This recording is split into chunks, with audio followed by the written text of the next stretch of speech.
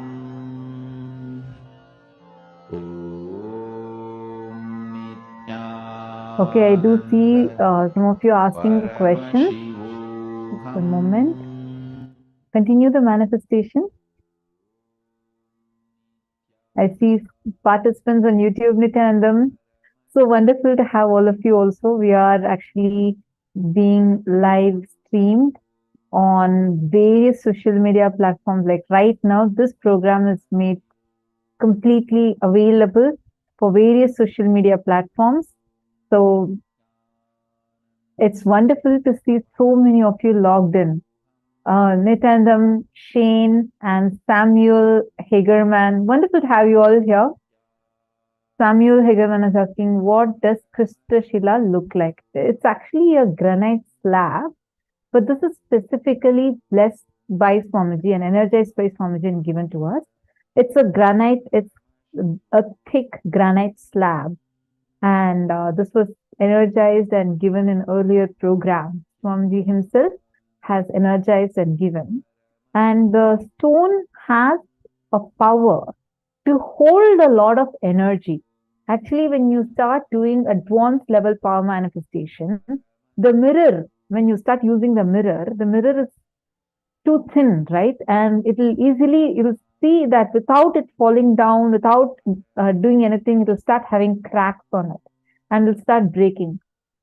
Krista Shila is the next advanced level power manifestation, where just in the granite slab, I mean, the power you will need is the same. Now you can see on that. It will actually help hold a lot more energy and help you see the things, like you want to visualize a place. You want to see in that. It'll look like a HD video that you'll be seeing on the Krista Shila. Swamiji will be blessing the Jnananjana and giving. So the Jnananjana, when it's applied on the Krista Shila and you start seeing it, it'll be like you're watching a HD movie on the granite slab. So that's how it is. That's the Krista Shila. It's a technology from the period of Devi Parashakti as Madurai Meenakshi. When she ruled over Madurai as Meenakshi, this was a technology that was used in that period.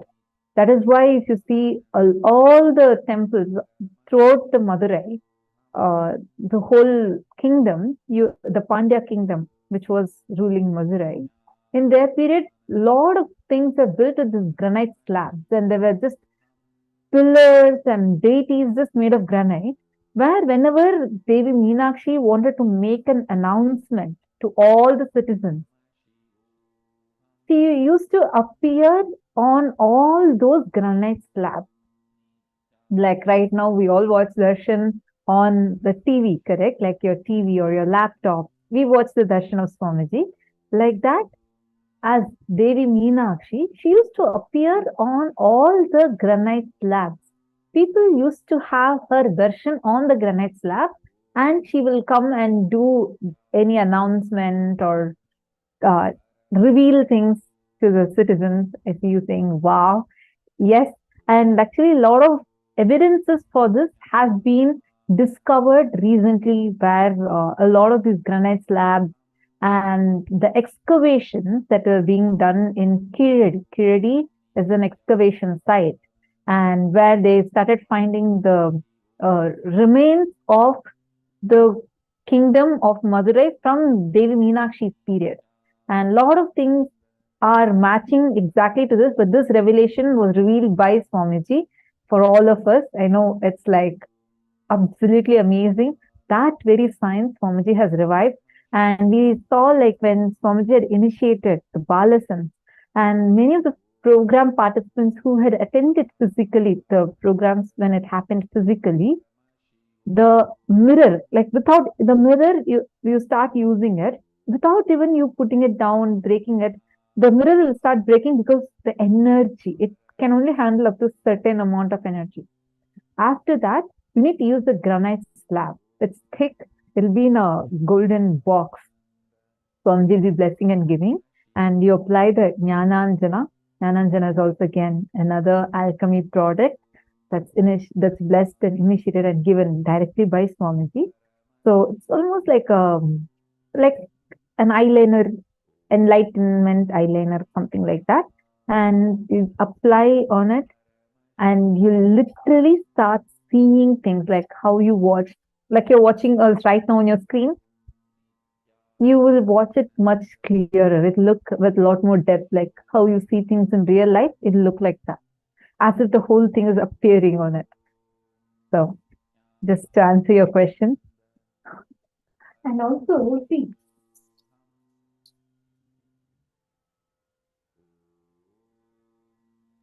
Sorry for that. See, we did not need a phone, laptop, internet, everything, because our civilization was so advanced.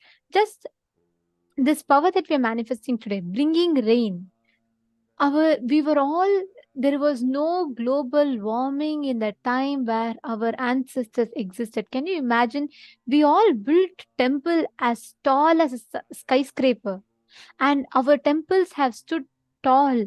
Just one temple, Tanjore temple alone, has stood despite of 6 major earthquakes that world has ever faced.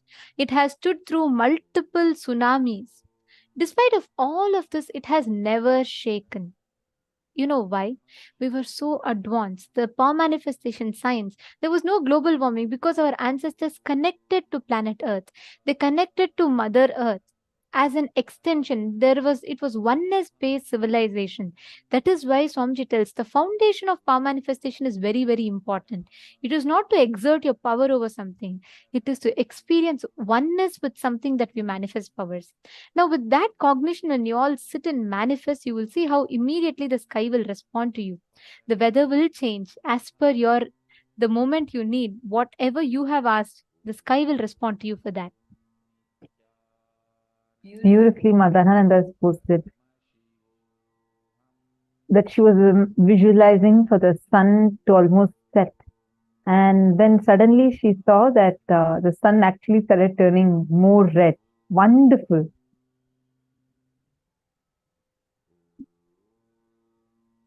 Wow, Mameda Satya has posted during Paramashivam too. Meenakshi Devi gave me darshan in green, and she was holding a Krishna Shila on one of her hands.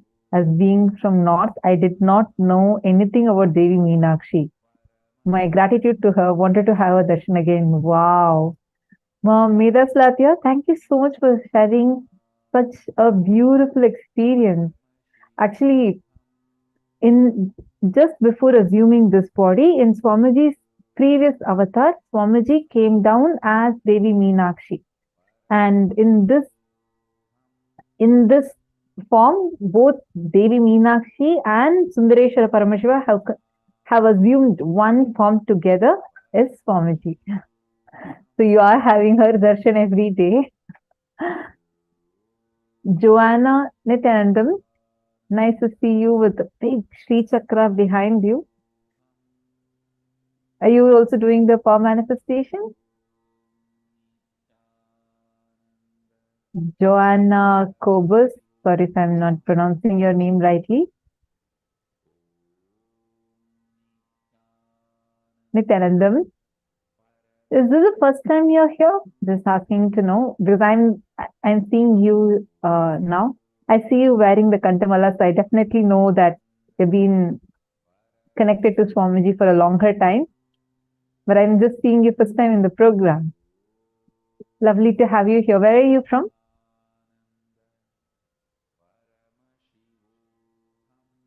See, there's many of you who are turning off your cameras. Can I request all of you to please come on camera and be on camera as much as possible?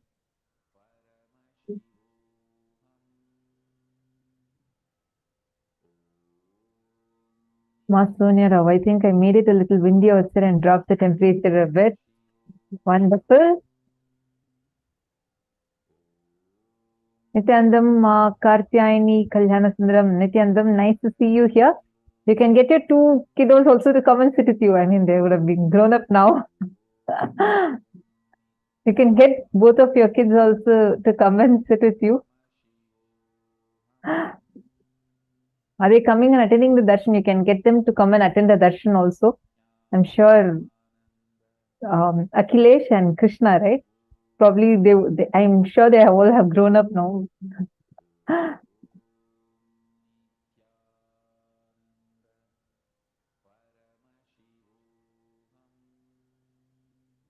Wonderful to see all of you sincerely sitting and doing the power manifestation. Continue.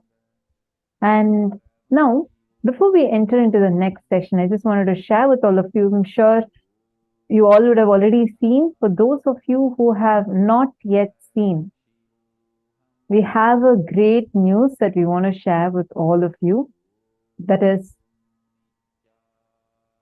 the next report from Kailasa has been published in the United Nations. Our support desk team is actually going to be posting the link to this post for all of you. United Nations publishes the 11th report of Kailasa, Call for Contribution, the Right to Education, Advances and Challenges. The special rapporteur intends to identify the current main challenges to the right to education today and the crucial issues that deserve attention for the future. The right to free education is fundamental to the ancient Vedic civilization, which has faced the persecution and educational and cultural genocide during the colonial rule. It is actually only Swamiji, the Supreme Pontiff of Hinduism, who is taking this to the world, taking this to the international audience and decision makers, thinkers, taking the persecution that we as Hindus have faced. And the United States of Kailasa has the right to free education, free food, free shelter, free clothing, free medical care, the 5 basic necessities of life as its constitutional right, in alignment with the injunctions of the ancient sacred Hindu scriptures, the Vedas and Agamas. An ancient Hindu economic treatise by Paramashiva recommends that no fee should be charged for things that do not perish by sharing, such as education and knowledge.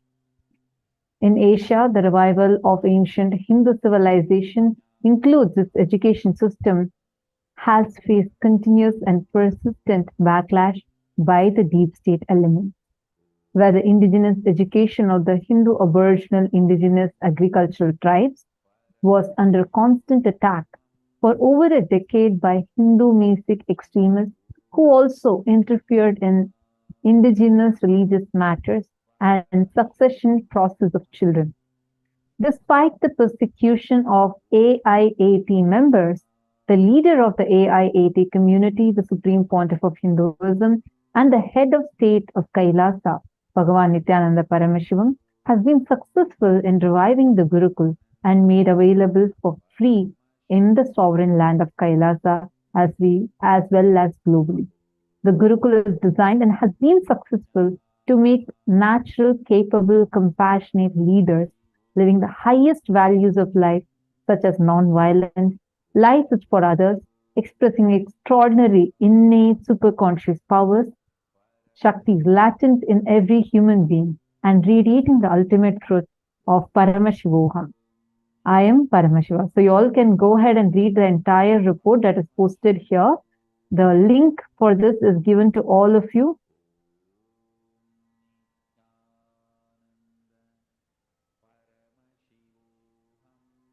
It's going to be posted on all the chats.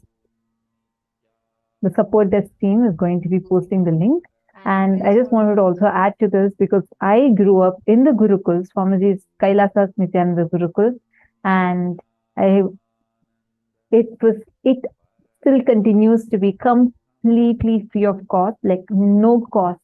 Whether I was given the best education, like the Gurukul, we have the best education, international GCC syllabus, as well as you get to learn everything about life. You get to learn all these extraordinary, powerful cognitions, literally living with Swamiji, where he transmits his knowledge, his experience, his cognition, powerfulness, powers everything to us, and simultaneously empowers us externally also.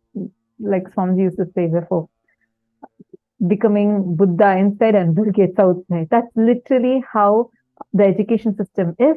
And the best thing about it is completely free. Whether it's for the books or the exam, we all know the amount, the cost, just for exam purpose, the cost that is there, right? Like how much students struggle. But I'm indeed really blessed to have Swamiji in my life, where all of these are completely taken care of and continues to be made available for everyone. So I just wanted to share that. Take a few minutes and share this post with all your friends, family members. Just click the share button. It's just one fingertip away. Share this great news in your Facebook timeline, and it'll also give options of all other social media platforms. Take a few minutes to share.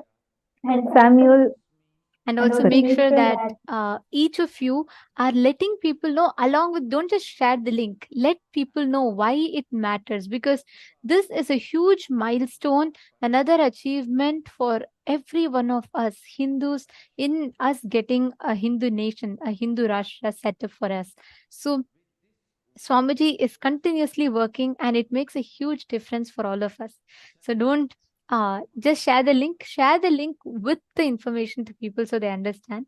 And now, and it is, yeah, before we enter into the next session, Samuel Hagerman said that he manifested rain. It's raining outside. Wonderful.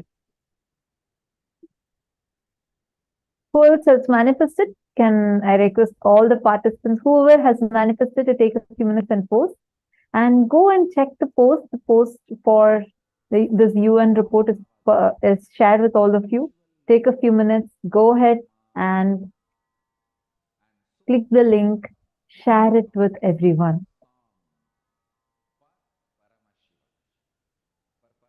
Now we all are going to be entering into the next session, the session on super-determinism.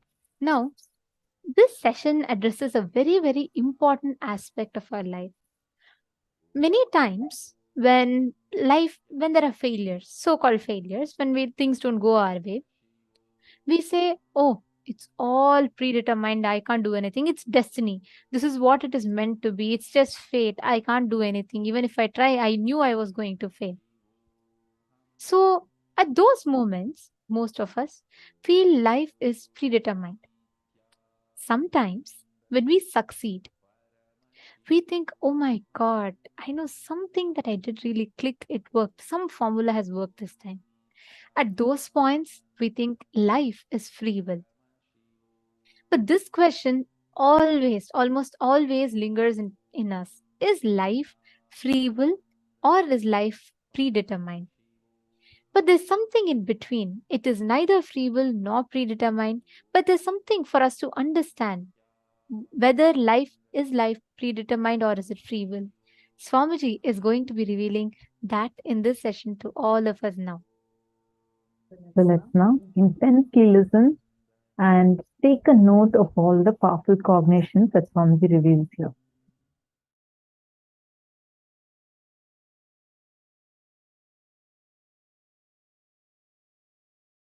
Influence now. Influence the present moment. Be powerful over the present moment. Understand? live in the present moment is not a complete truth. Have power over the present moment is the complete truth. The power of now is having power over now. Listen. Understand how you feel about you now and how you feel about the world now. Make that too powerful. If you understand and make yourself powerful, that you are Paramashiva, you will understand world is so auspicious and you are the power. Whatever you think, perceive, even as bad, was never bad, is never bad, will never be bad. It is your wrong perception is the problem. Delusion is the problem. Everything is happening properly. You just need to add more life positivity, more understanding. You just need to remember again and again, you are Paramashiva, and face everything out of strength and powerfulness.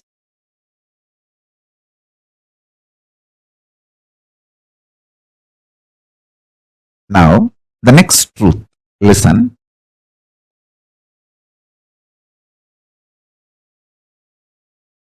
Sometimes you feel the world is literally falling. The roof is falling on your head. You are crushed. You are collapsed. The world is just, sky is falling over your head. That is what is reality, and you perceive that as a reality about world. And that reality, that perception about the reality collapses your perception about yourself, and you collapse. That is what you call everything is determined, fate, nothing can be done. Sometimes you feel, wow, what I want is happening. So your perception about the world is what I want is happening. And the reality, what I want is happening. Oh, then everything is free will. We have full freedom. Listen. Both are of understanding. Determination or free will, both are of understanding. Sometimes when things happen as you want, you feel, oh, life is free will. Sometimes when you feel things are not happening as you want and the roof is collapsing, crashing on your head, and you feel everything is predetermined. Now understand this truth. I'll give you one more example. If you are standing with both the legs, that's the way you experience reality. You raise one leg, that is your freedom. After that, you cannot raise the other leg also. That is determination. So understand, the choices you already made are binding your future freedom possibilities. The choices you already made are binding your future possibilities. This is when you feel whether life is free will or predetermined.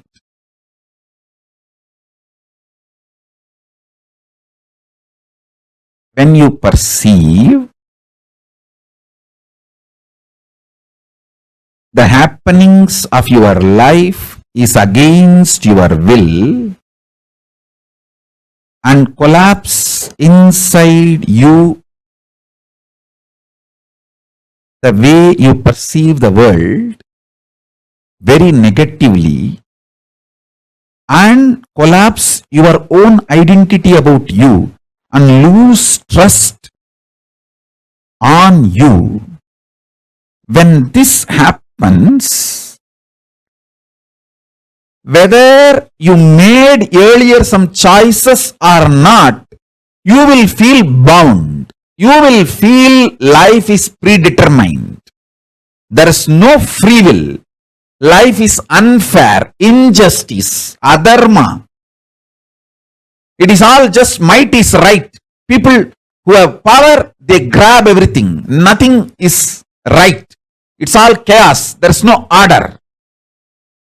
And at some moment, when things happen as you want in the outer world, and your perception about the world is little better, you feel, the free will is life.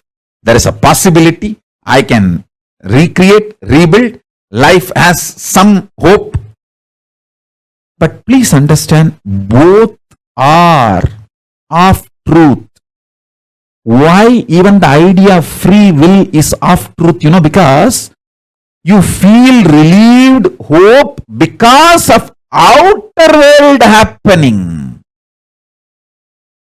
But the real truth is, if you decide to cognize the truth, you are Paramashiva, Paramātma, ultimate powerfulness.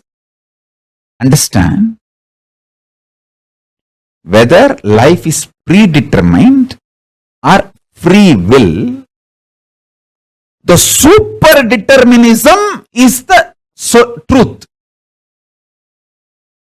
Answer for the question whether life is free will or predetermined is life is superdeterminism. Neither predetermined nor free will. It is superdeterminism. Understand? Empowering yourself with the truth, reality. You are Paramashiva. You are the ultimate Paramātma. And from that truth, reality, making your perception about life, and with that strength of your subjective truth about yourself and your subjective experience about the world, impacting the world, the reality is superdeterminism. This is the real way of existing. This is what I call freedom. Freedom is not choices. Freedom is manifesting the reality you want to manifest. Listen.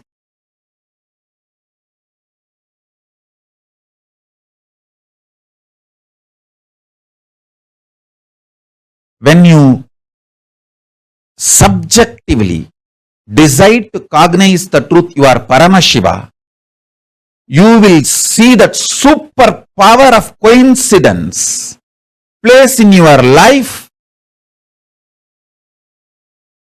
and you manifest superdeterminism. I give you two methods for you to achieve the superdeterminism. One, deciding to cognize you are Paramashiva, because that is the truth. That's the truth.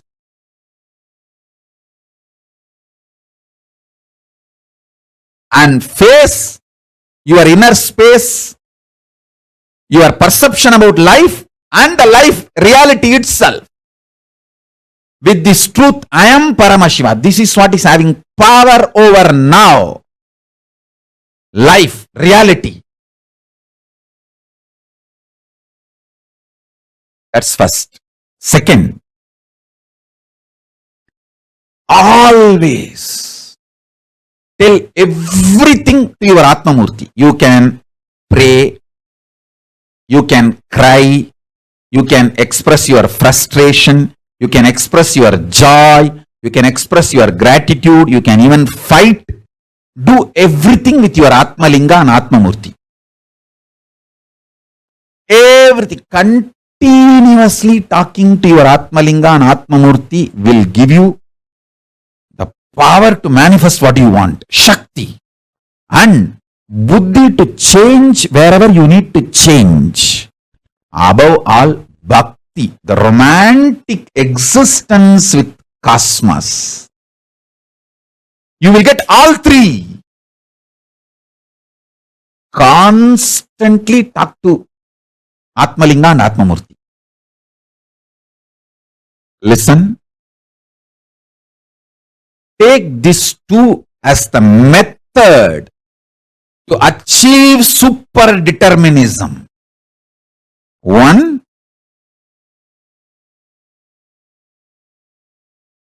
decide to come to the powerful conclusion you are Paramashiva because that is the truth.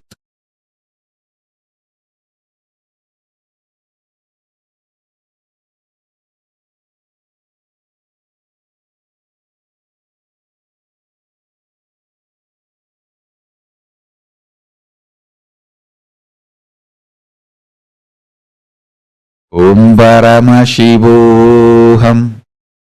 Om Nithyananda Paramashivoham.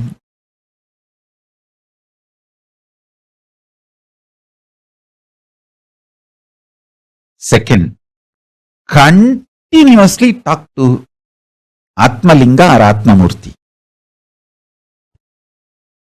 You can offer your prayers, you can talk even casual things, you can express your love, gratitude, even anger, you can fight, you can express your frustration, you can do anything you want.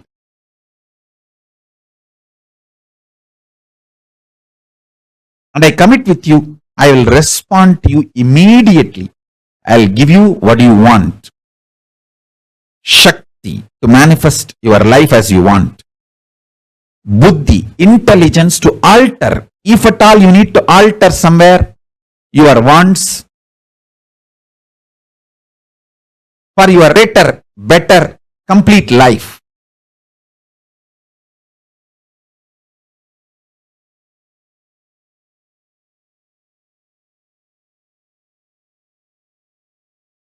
And above all, bhakti, a life positive, joyful connection with life, reality, cosmos, with everything, with yourself, with world, with God, everything.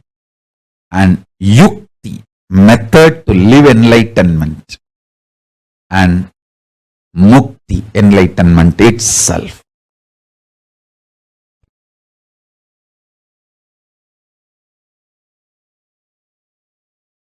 The true experience is when you decide you are Paramashiva, you get power over the now, present. The power over the present gives you the liberation from all these four different theories, theologies, philosophies, rational arguments, ideas, concepts. You experience tremendous powerfulness subjectively. Because of that powerfulness subjectively, the state of Paramashiva, that's what I call state of Paramashiva. Your subjective experience about the object also powerfulness, Parameshwara. Understand? I want to express these three words. Your subjective experience of your subject, your subjective experience of the object, and the object. reality as it is. Understand this three word. Your subjective experience of your subject, yourself. Your subjective experience of the object, world, and the world, the object itself. In these three, if you empower the subjective experience of your subject with truth, that truth makes your subjective experience of the object also powerful. When this two component of you becomes powerful, it impacts the object and makes what you want to manifest as life. This is the experiential reality of super-determinism. Everything else is a delusion, false. You cheating yourself, you deluding yourself with any kind of argument. No, what Swamiji says is the ultimate truth, but not for me now. Even that. Whether you are ready to understand or not, sun is going to shine and wind is going to blow, everything is going to happen as it is. This truth which I described now,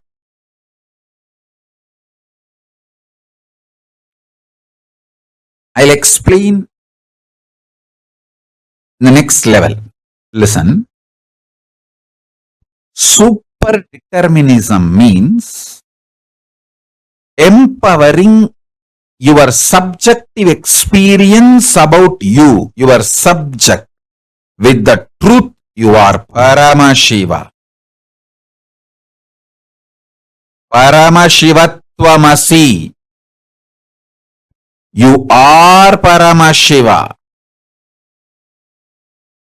Empower your innermost subjective experience about yourself consciously.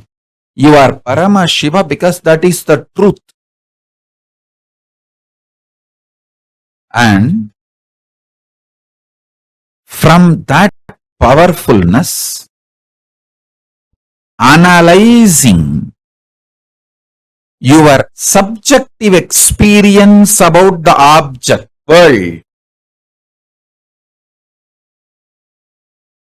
understanding everything happened in your life is just to trigger this enlightenment in you, trigger this awakening in you. Even the grahas, there's no graha, bad graha. There's no time, bad time.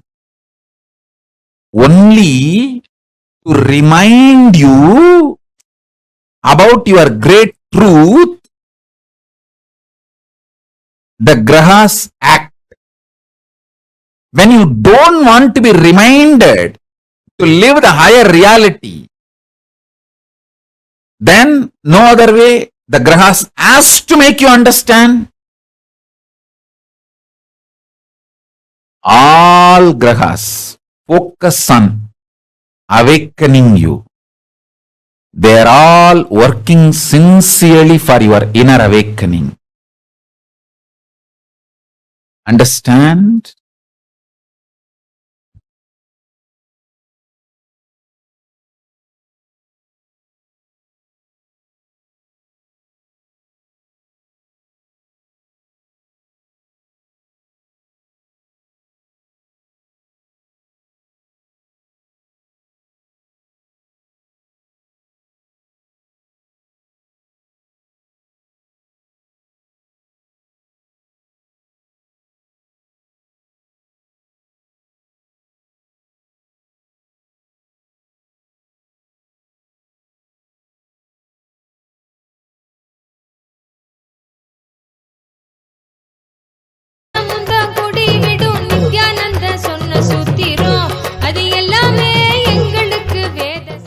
Kavita Tyagarajan.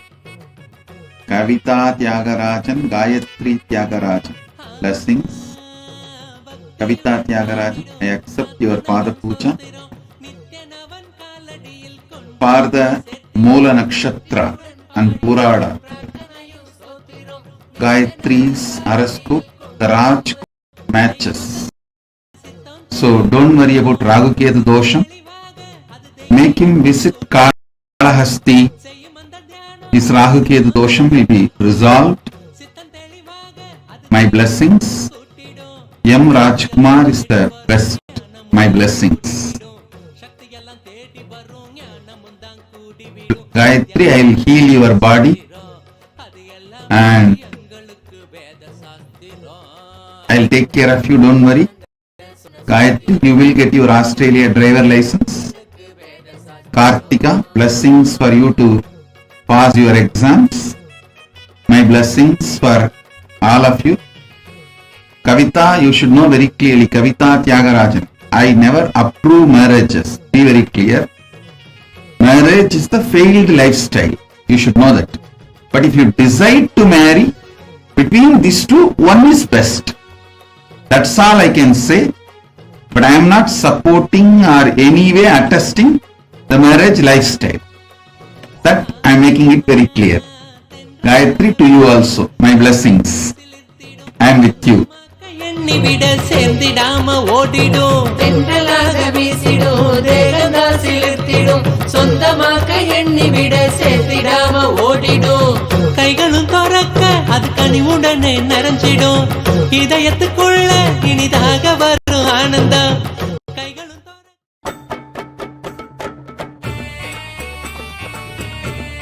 Shri Meenakshi सुंदरेश्वरा भिन्न स्वरूपा परशिवपुत्र रत्न कुमार गुरुमन्य तुल्यावतार श्री पार्वती संज्ञापान लब्ध Divya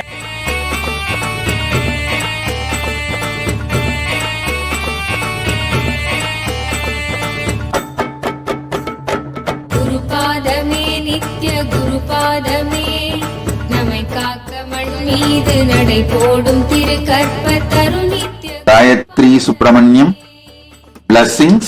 I accepted your Pada Puja.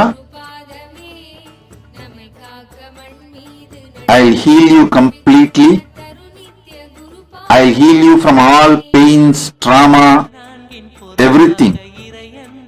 I'll shower you with all the auspiciousness. Tatastu. Gayatri Balasubramanyam. Tatastu. குருநாதன் திருப்பாதமே குருபாதமே நித்ய குருபாதமே நம்மை காக்க மண் மீது நடை போடும் திரு கற்பத்தரு நித்ய குருபாதமே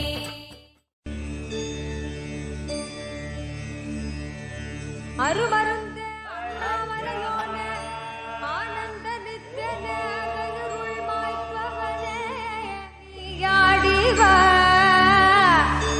அழகு திருநடமிடும் எங்கள் அம்மையப்பனே பழகு தமிழில் உன்னை பாடி நின்றோம் Dhanalakshmi, I accepted your Pratyaksha Pada Puja. You will get your parents' properties without any problem. You will get your parents' properties without any problem immediately.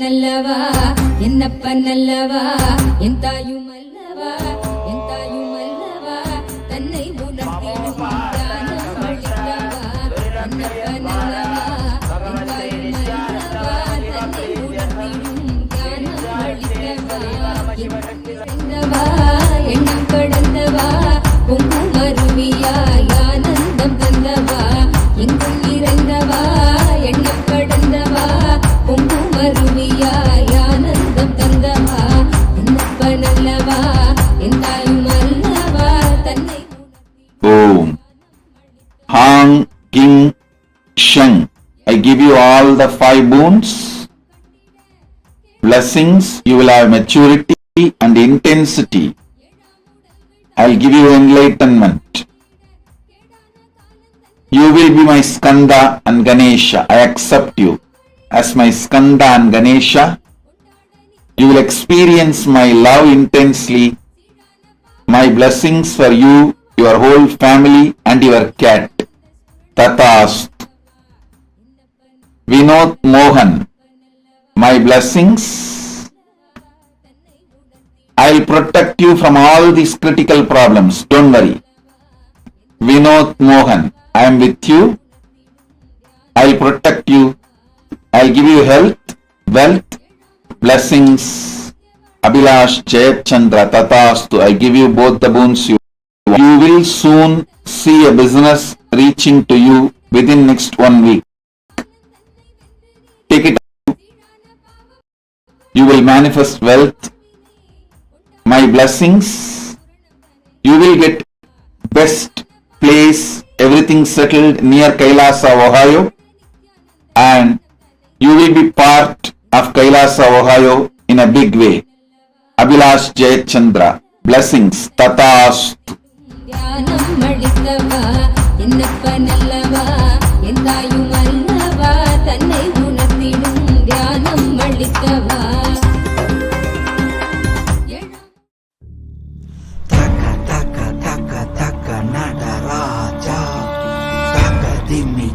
Junu Nadaraja Talang taka dimi Nadaraja Dom dom taka dimi Nadaraja Taka taka taka taka Nadaraja Taka dimi taka Junu Nadaraja Talang taka dimi Nadaraja Dom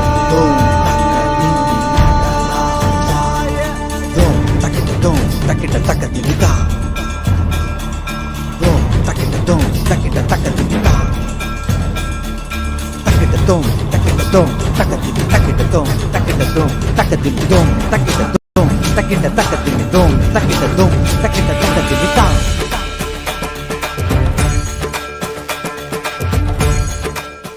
Chaya Bharatwaj.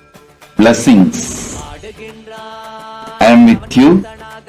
I'll shower you with gratitude, complete enlightenment. I'll remove your fears. I shower you with wealth. Blessings. Chaya Bharatwaj. I'll take care. Ramit Lal Sri Nitya Santeshwarananda. I give you all the 7 boons. I'll remove your migraines and SDHD. I'll protect your father. My blessings for Arvind Lal.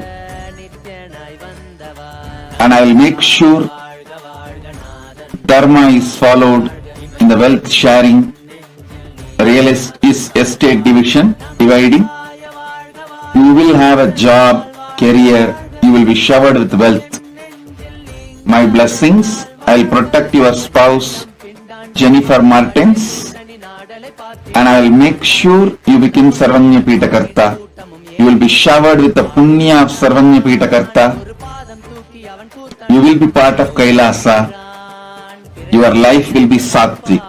Ramit Lal, Sri Santeshwarananda. Blessings. I give you all the 7 boons. Tatas.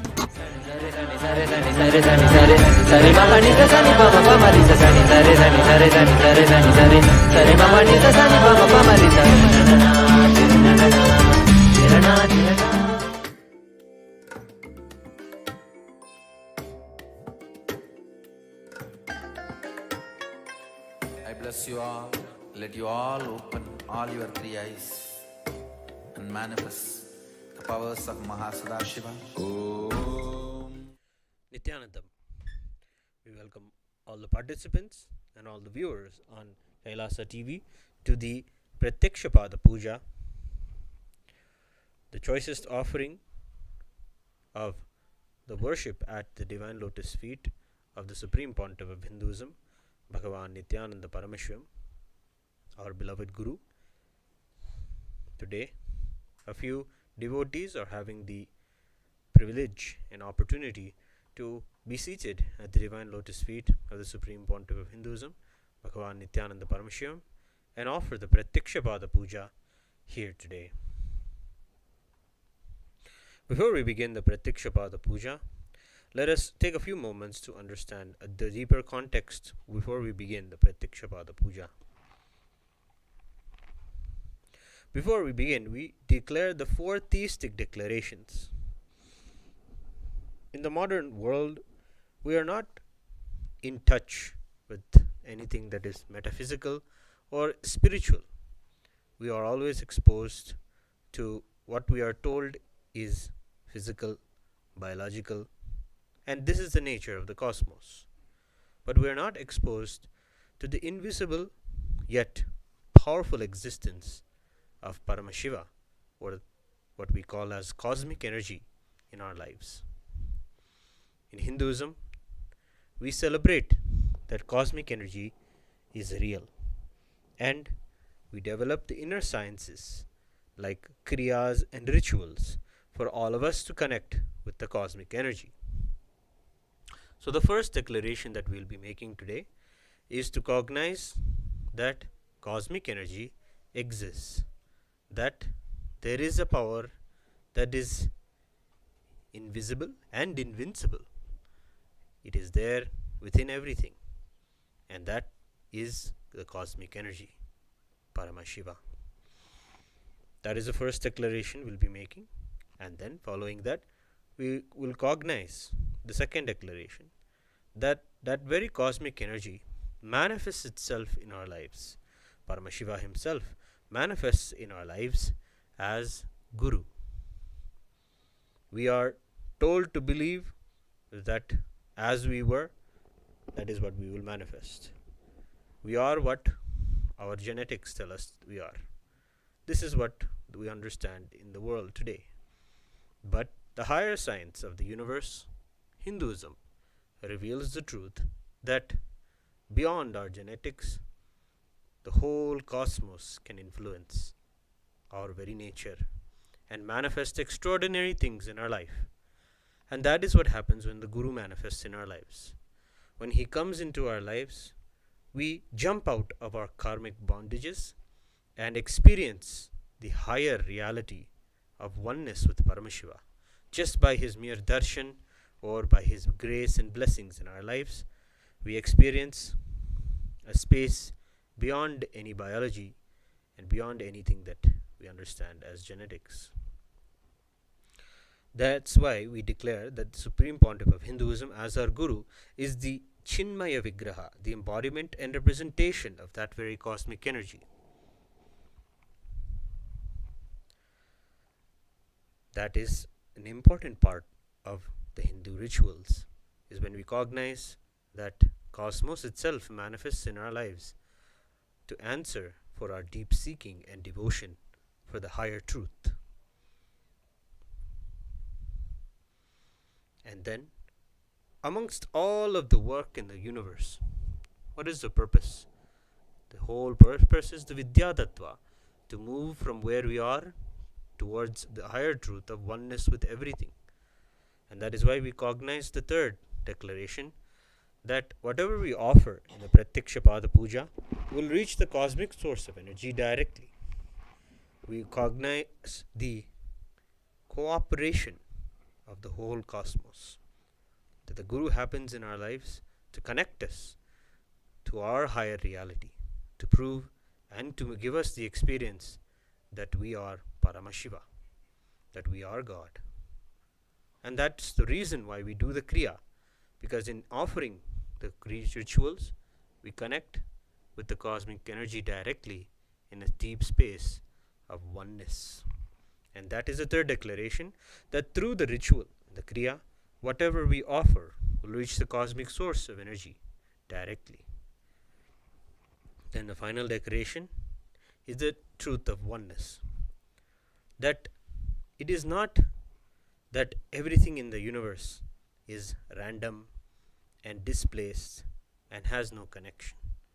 We celebrate the oneness in everything, the interconnectedness of everything, and we celebrate that it is an ongoing celebration of oneness. Continuously, the more and more we are showered, the more and more we cognize and realize the oneness that Swamiji has given us. So we declare Sohamasmi, the truth of even when we worship, we are not in any way considering ourselves lesser or inferior. We are Paramashiva. And that is the ultimate truth of Paramadvaita that we will be celebrating in the Pratyaksha Pada Puja, ultimately reaching oneness with Paramashiva and being in that very state and continuing our lives. With these 4 declarations, we will now begin the Pratyaksha Pada Puja. Please be seated with your head, neck and spine in a straight line.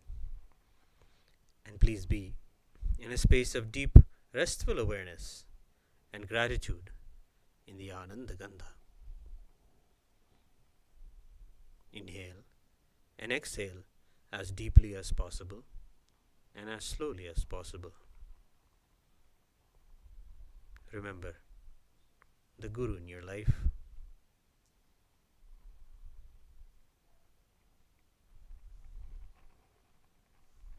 Remember Swamiji in the Ananda Gandha.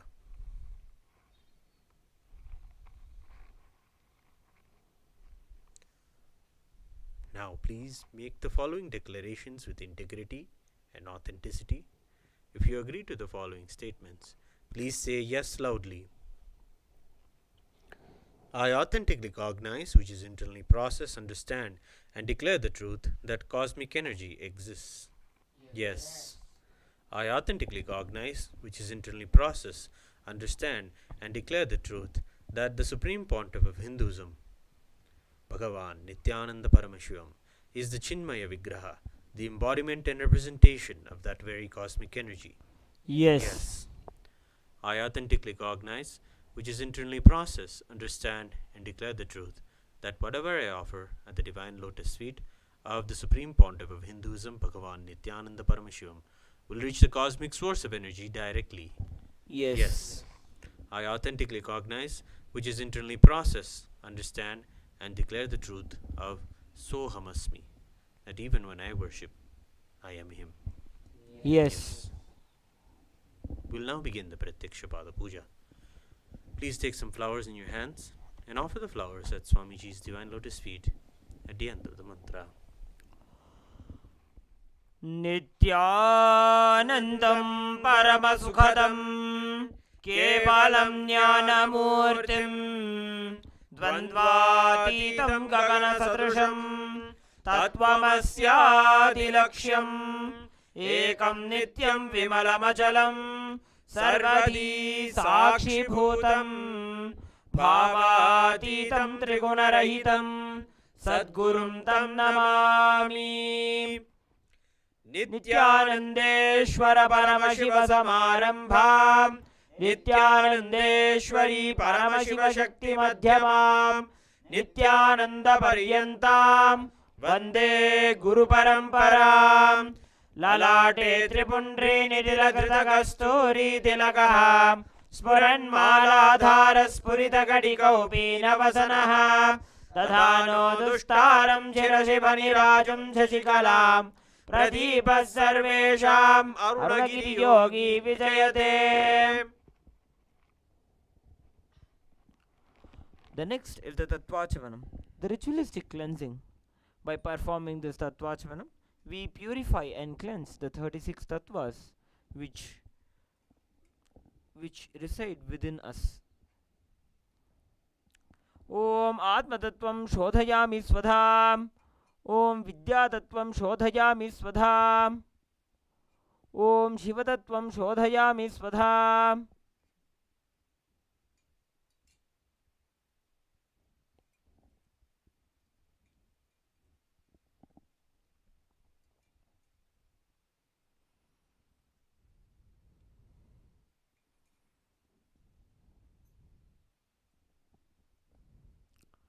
The next, we'll be performing the Shuklambaradharam. Take a few flowers and akshata in your hands, clench your hands into a fist and tap the sides of your forehead along with the mantra. As we perform the Shuklambaradharam, tapping the sides of the forehead, visualize the form of Mahaganapati in your inner space and visualize the nectar flowing from your Sahasrara through all the 72,000 nadis within your body, throughout your body, the nectar flowing from your Sahasrara. Om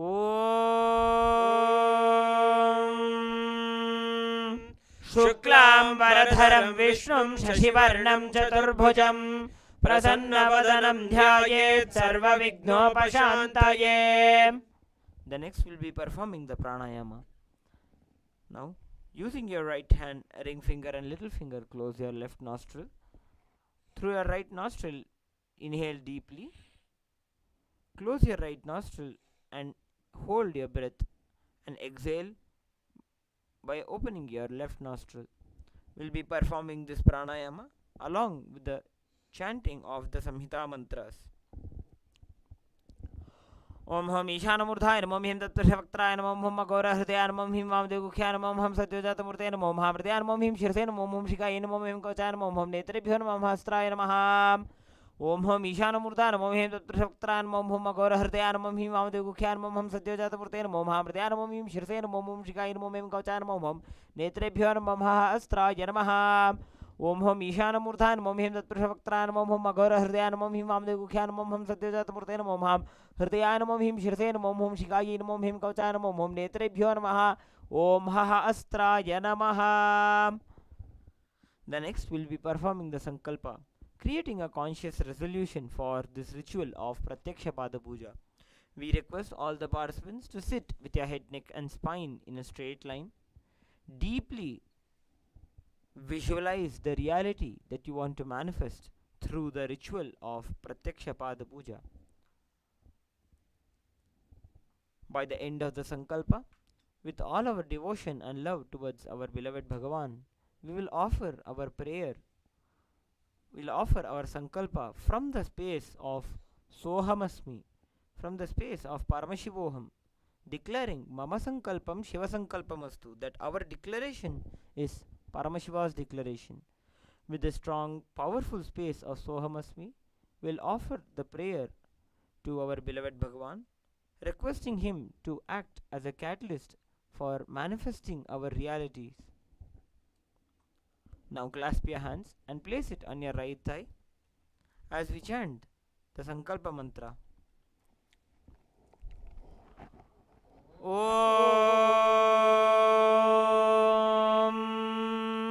Mamopata Samasta Duridakshaya Dvara Bhagavat Sri Nithyananda Paramashiva Prityartham Shri Nithyanandeshwari Paramashiva Shakti Sameta Shri Nithyanandeshwara Paramashiva Prityartham Cha Shubhe Shobhane Muhurte Adya Brahmanaha Dvitiya Pararthe Shri Shveta Varaha Kalpe Vaivasvada Manvantare Ashtavimshati Dame Nitya Yuge Prathame Pade Jambudvipe Bharatavarshhe Bharatakhande Meroho Dakshine Parshve Shakabdhe Asmin Vartamane Vyavaharike Prabhavadinam Shastyaha Samvatsaranam Madhye Shobhagatanama Samvatsare Dakshinayane Lakshmi Venkateshwara Ritau Katakamase Krishna Pakshe Amavasyam Shubhatithau Budavasarayuktayam Asresha Nakshatra Variyan Yoga Nagakarana Evam Guna Visheshana Vishishtayam Asyam Shubhatithau Kashyak Bhagotro Dhavayaha Ardra Nakshatre Jatayaha Sheri Gao Nam Yaha Sakutumbhasya Chunchumi Nam Yaha Jan Tsianglin Namadheyasya Xiao Xion Lin Namadheyasya Chuan Min Lin Namadhyaha Chunpai Mi Nam Yaha चुञ्चिङ्मि नामधेयस्य सकुटुम्बस्य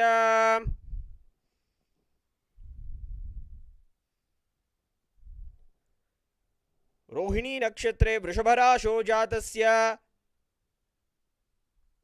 सेल्वनयगराज नामधेयस्य Revati नक्षत्रे मीनराशो जातायाः सत्यरूपिणी नाम्याः तिरुवोणं नक्षत्रे मकरराशो जातायाः सुगीर्थिनी नाम्याः तिरडं नक्षत्रे मकरराशो जातायाः शमनी नाम्याः सल्लेया नामधेयस्य सकुटुम्बस्य मिह्री तोठी नाम्याः ओज्रेन् जुनिक नामधेयस्य Olivia नाम्याः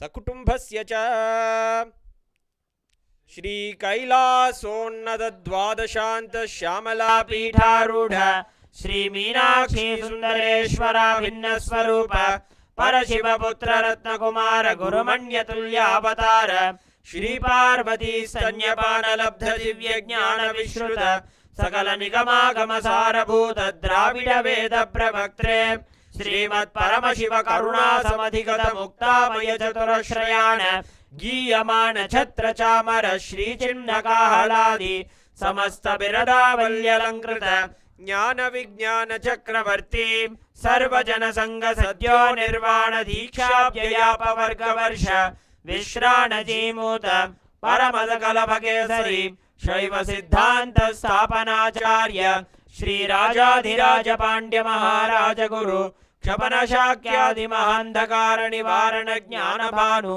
वीक्षणा नरारह ध्वजोच्छेदन पूर्वक श्रीमद् वृषभध्वज स्थापक शैव समय कर्त्रे सर्वज्ञ पीठारूढ़ श्री जगद्गुरु श्री ज्ञान संबंध देशिक स्वामी वागीश सुंदर माणिक्य वाचक स्वामिनाम अवतार भूत श्री ज्ञान संबंध स्वामी पुनरुद्धृत श्यामला पीठ सर्वज्ञ पीठ प्रणवत्युत्तर द्विशततम गुरु महासन्निधान अरुणगिरि योगीश्वर परंपरागत अरुणाचल सर्वज्ञ पीठ गुरु महासन्निधान कैलास परंपरागत कांची कैलास सर्वज्ञ पीठ त्रयस्त्रिंशदुत्तर द्विशततम गुरु महासन्निधान नित्योत्सव नित्य मंगल नित्य कल्याण नित्य रचित कैलास परंपरागत आदि कैलास नित्यानंद पीठ महासंस्थान महासिंहासन पीठ कर्त्रे साक्षात् श्री परमशिव समुद्भूत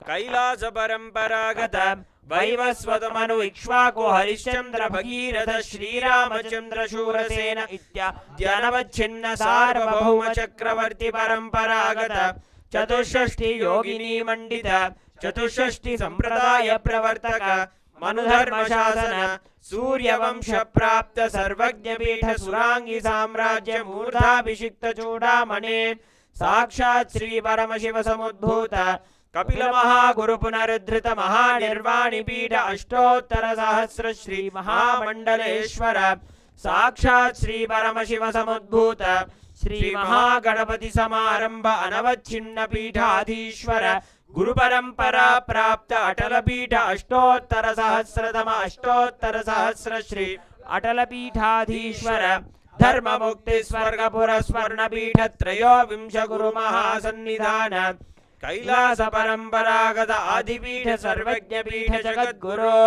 श्री कैलास पुनरुद्धारक श्री कैलास परमाचार्य श्रीमत् परमहंस परिव्राजकाचार्य वर्य सच्चिदानंद प्रणव स्वरूप श्रोत्रिय ब्रह्मनिष्ठा श्रीमद् जगद्गुरु श्रील श्री भगवत् श्री नित्यानंद परमशिव श्री ज्ञान संबंध देशिक परमाचार्य स्वामिनां प्रीत्यर्थम तेषां पादारविन्दयोः भक्ति सिद्ध्यर्थम गुरुकृपा कटाक्ष सिद्ध्यर्थम क्षेम स्थैर्य वीर्य विजय आयुरारोग्य ऐश्वर्यानाम् अभिवृद्ध्यर्थम धर्मार्थ काम मोक्ष चतुर्विध फल पुरुषार्थ सिद्ध्यर्थम समस्त दुरितोपशान्त्यर्थं समस्त मंगलावाप्यर्थं भगवत् श्री नित्यानंद परमशिव प्रसादेन सकुटुम्बस्य ज्ञानवैराग्य जीवन मुक्ति प्राप्त्यर्थं श्री नित्यानंदेश्वरी परमशिव शक्ति समेत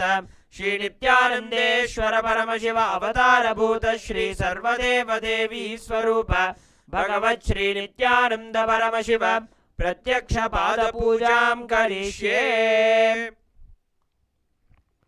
ओम अपौपस्पृश्य। The next is the Ghantanada, ringing of the bell. Now please take the bell in your left hand, hold it above your heart center and ring the bell along with the mantra. Om Agamarthantu devanam gamanarthantu rakshasam घंटानादं करोम्यादो देवता क्वाणलाञ्छनं घंटा देवताभ्यो नमः। The next is the Manasa Puja, the internal worship. This is one of the most special parts of the Pratyakshapada Puja. In our inner space, we offer the ritual to Swamiji. We offer the place where we believe our being exists. That is the place for the seat for the Guru. Very air that we breathe is offered as the dhupa, the incense.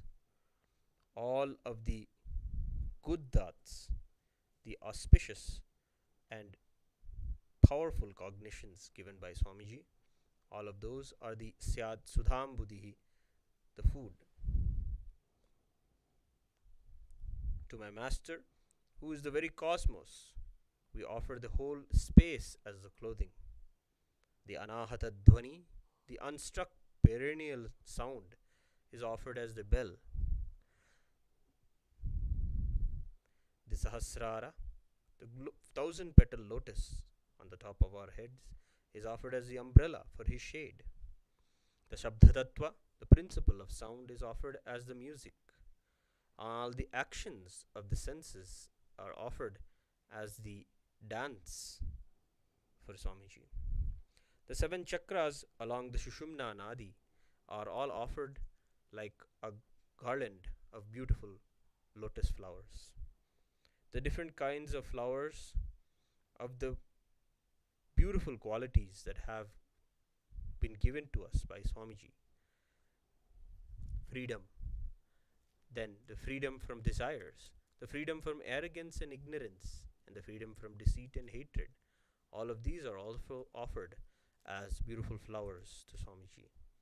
Finally, the Panchapushpa of non-violence, the mastery over the senses, compassion, forgiveness, and enlightenment are offered at his divine lotus feet.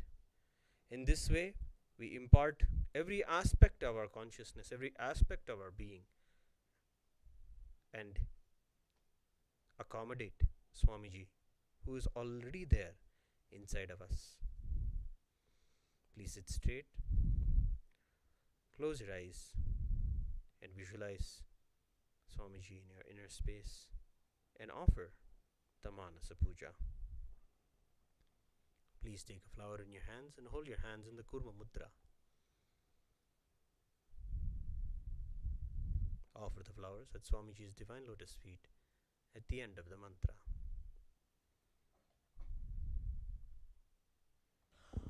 Om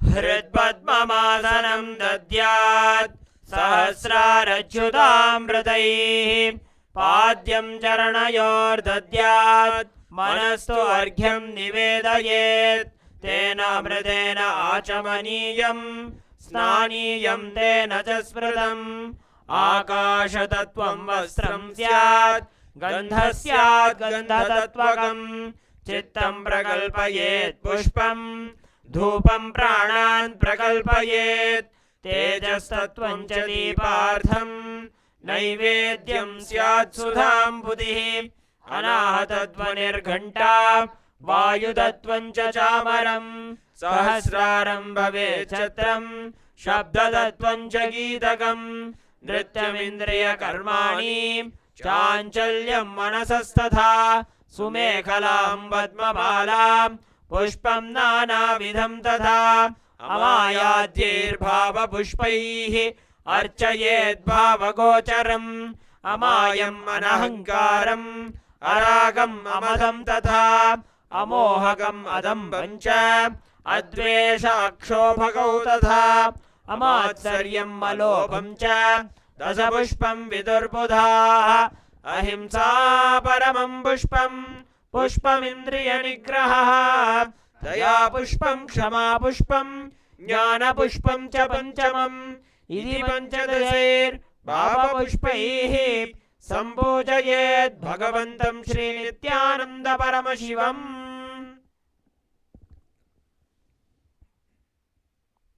We will now offer the Upachara Puja, the external worship. The first offering is Asanam, the offering of the seat. The one who resides inside all the beings, the one who is the very soul of all the beings. I offer this seat to you. I surrender. I surrender. Now please take the akshata and flowers in your hands and offer them at His Divine Holiness Swamiji's feet at the end of the mantra. आसनं ॐ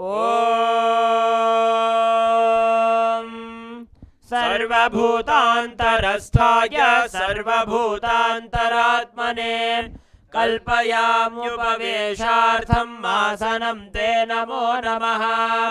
ॐ ह्रीं इदं सुवर्णासनं सर्वदेवदेवी स्वरूपाय भगवते श्रीनित्यानन्द परमशिवाय नमः.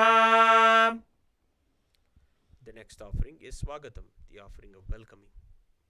Because of being established in the calmness of restful awareness and being free from the attitude of performing all the actions related to the five-fold cosmic functions, Lord Paramashiva is called Shiva by the experts of the great Tantras and Agamas. I offer myself unto that Shiva, who is the Guru and who is eternally beyond passion and who is beyond any limiting aspects of embodying and manifesting in form, Kala. Because of his immeasurable greatness and being eternally unborn, he is greatly praised and celebrated as Ananta, the darshan, the vision of the one that is desired by the devas for the fulfillment of their ambitions. O Paramesha, the Supreme Lord, we welcome you, Prabhu. Please take some flowers in your hands and offer the flowers at Swamiji's Divine Lotus feet at the end of the mantra. Swagatam ॐ शान्तत्वात् सर्वकर्तृत्वात् भावोपरतिकारणात् शिव उक्तौ महातन्त्र मन्त्रविद्भिः सदा शिवः तस्मै शिवाय गुरवे वीतरागकलाय वै अमेयत्वादनन्तोऽयम् अजत्वात् च प्रकीर्तितः यस्य दर्शनमिच्छन्ति देवाः स्वाभीष्टसिद्धये तस्मै ते परमेशान स्वागतं स्वागतं प्रभो. अद्य मे सफलं जन्म जीवनं सफला क्रियाः स्वागतं यत्त्वया तन्मे तपसां फलमागतम्. ॐ ह्रीं सर्वदेवदेवी स्वरूप भगवन् श्रीनित्यानन्द परमशिव स्वागतं सुस्वागतं ते.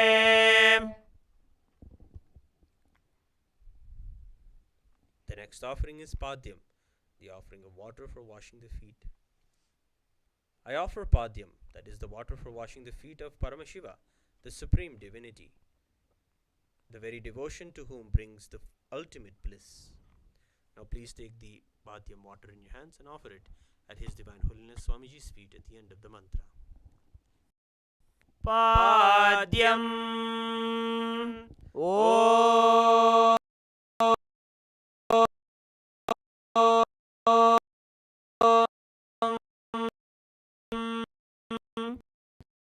यद्भक्तात् परमानंद संप्लवः तस्मै ते परमेशान पाद्यं शुद्धाय कल्पये। ॐ ह्रीं एतत् पाद्यं भगवान् Arghya, the offering of the traditional bouquet. O Maheshwara, please accept this Arghya, offering of the traditional bouquet with water made as a flower, bilwa leaf, and a rice pellet kept in a beautiful conch. Now please take the Arghya in your hands and offer it at His Divine Holiness Swamiji's feet at the end of the mantra. अर्घ्यः ॐ दूर्वाक्षतसमायुक्तं बिल्वपत्रं तथा परं शोभनं शङ्खपात्रस्थं ग्रहाणार्घ्यं महेश्वर। ॐ ह्रीं एषोऽर्घ्यः सर्वदेवदेवी स्वरूपाय भगवते श्री नित्यानंद परमशिवाय स्वाहा। The next offering is Achamaniyam, the offering of water for washing the hands and the mouth.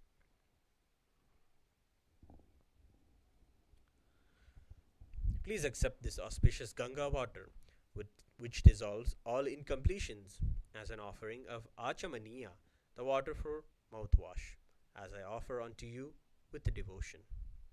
Please take the Achamanam water in your hands and offer it at His Divine Holiness Swamiji's feet at the end of the mantra. Achamaniyam Om Mandaginyastu yadvari sarvapapaharam shubham Grahanachamaniyam tvam maya bhaktya niveditam. Om Hrim idam Achamaniyotakam Sarvadeva Devi Swarupaya Bhagavate Shri Nityananda Paramashivaya Swadha. The next offering is Madhuparka, the offering of the nectarine drink. O destroyer of impurities, the complete one, the essence of nectar, I offer this nectarine drink to you. Please be pleased. Now please take the cup of Madhuparka in your hands and offer it at His Divine Holiness Swamiji's feet along with the mantra.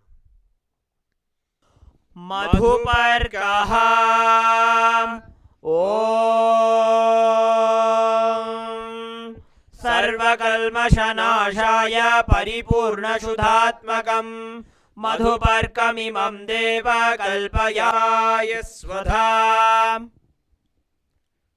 The next offering is Gandhatelam, the offering of the scented oil.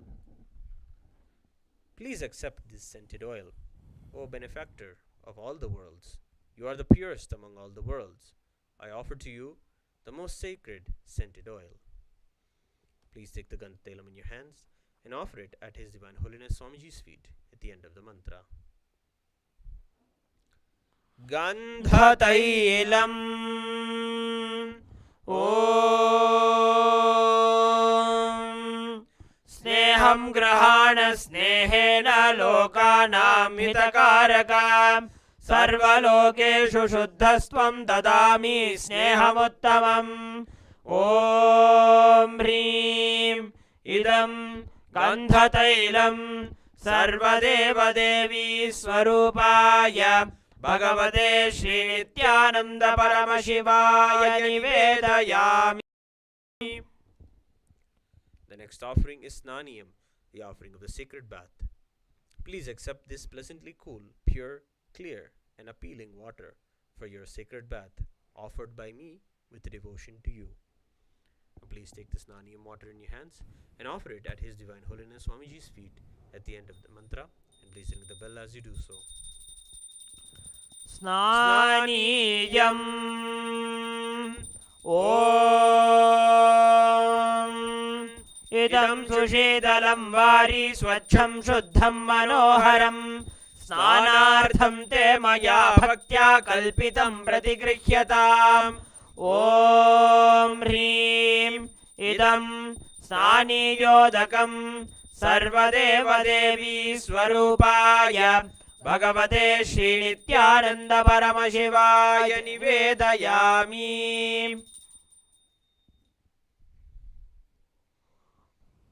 The next offering is Vastram, the offering of clothing. I offer Vastram, this cloth offering, on to the one who removes the veil of Maya or illusion, who is the true light of enlightenment, who does not have a veil of Maya and has the very space as the dress. Please take the Vastram in your hands and offer it at His Divine Holiness Swamiji's feet at the end of the mantra. वस्त्रम् ॐ मायाचित्रपटाच्छन्न निजगुह्योरुतेजसे निरावरणविज्ञाय वासस्ते कल्पयाम्यहम्. ॐ ह्रीं इदं वस्त्रोत्तरीयं सर्वदेवदेवी स्वरूपाय भगवते श्रीनित्यानन्द परमशिवाय निवेदयामि. The next offering is Abharanam, the offering of jewelry. I offer this golden ornament to you, whose by very nature is very graceful and has a very beautiful body, who is the source and shelter of all the powers. May you be pleased. Please take the Abharanam in your hands and offer it at His Divine Holiness Swamiji's feet at the end of the mantra. आभरणम् ॐ स्वभावसुन्दराङ्गाय नानाशक्त्याश्रयायते सुवर्णं भूषणं तुभ्यं कल्पयामि प्रसीद मे. ॐ ह्रीं इदं सुवर्णाभरणं सर्वदेवदेवी स्वरूपाय भगवते श्रीनित्यानन्द परमशिवाय निवेदयामि. The next offering is Gandha, the offering of the sandalwood paste. I neither know your body is, nor do I know your actions. Please accept and apply this sandalwood paste offered by me. Please take the Gandha in your hands and offer it at His Divine Holiness Swamiji's feet along with the mantra. गन्धः ॐ शरीरं ते न जानामि चेष्टां नैव च मया निवेदितान् गन्धान् प्रतिगृह्य विलिप्यताम्. ॐ ह्रीं एष गन्धः सर्वदेवदेवी स्वरूपाय भगवते श्रीनित्यानन्द परमशिवाय नमः. The next offering is Pushpam, the offering of flowers. Please accept these appealing and elegant flowers of different kinds which are grown in the forest of Turiya, the space of ultimate restful awareness. Please take some flowers smeared with sandalwood paste in your hands and offer them at His Divine Holiness Swamiji's feet along with the mantra. पुष्पम्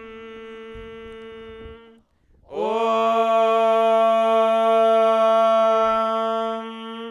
तुरीयवनसम्पन्नं नानागुणमनोहरम् आनन्दसौरभं पुष्पं गृह्यताम् इदमुत्तमम्. ॐ ह्रीं एतानि सचन्दनपुष्पाणि सर्वदेवदेवी स्वरूपाय भगवते Shri Nityananda परमशिवाय भौषटे. The next offering is Bilvapatram, the offering of the Bilva leaf. I offer to you, O Lord of all the Devas, the holy Bilva leaf in which dwells the Devi of riches and which is most loved by Paramashiva. Please take the bilva leaves made with sandalwood paste in your hands and offer it at His Divine Holiness Swamiji's feet along with the mantra. Bilvapatram Om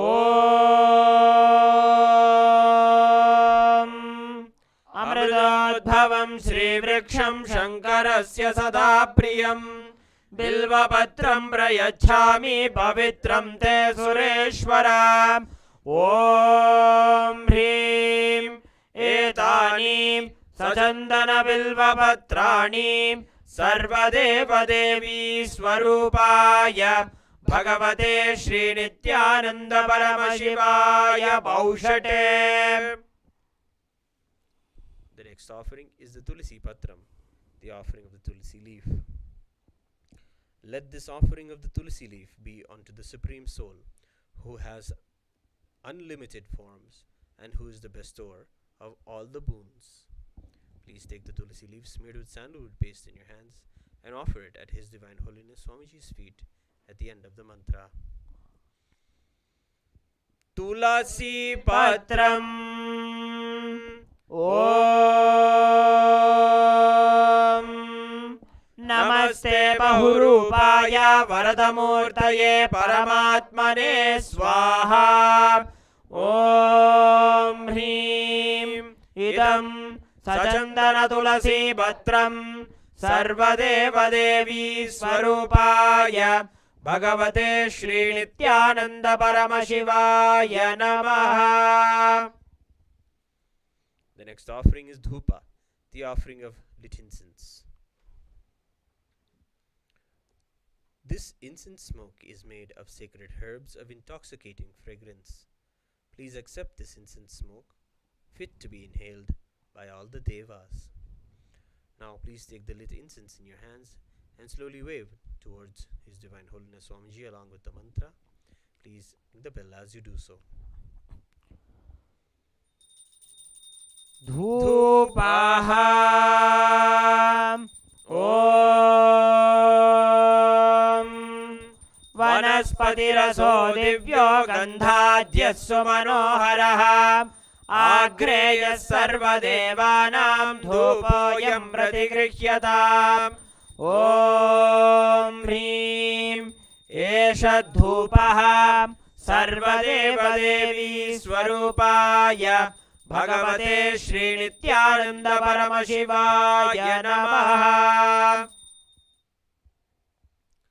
The next offering is Deepa, the offering of the lit lamp.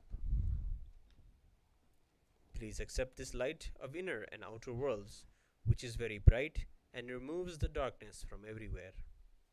Please take the lit lamp in your hands and slowly wave it towards Swamiji along with the mantra. Please ring the bell as you do so. Deepaham Om Suprakasho Mahadeepaha Sarvatastimirapaha Sabhahyabhyantarajyotirdeepoyam pratigrihyataam Om Hrim Esha Deepaham Sarvadeva Devi Swarupaya Bhagavate Shri Nithyananda Paramashivaya Namaha. The next offering is Naivedyam, the offering of food. These different kinds of food offerings are prepared from sweetener and other ingredients. O Lord, please accept this food offering prepared by me with devotion. Please take the Uddharani water and hover it around the Naivedyam 3 times and offer the water at Swamiji's divine lotus feet at the end of the mantra. And please ring the bell as you do so. Naivedyam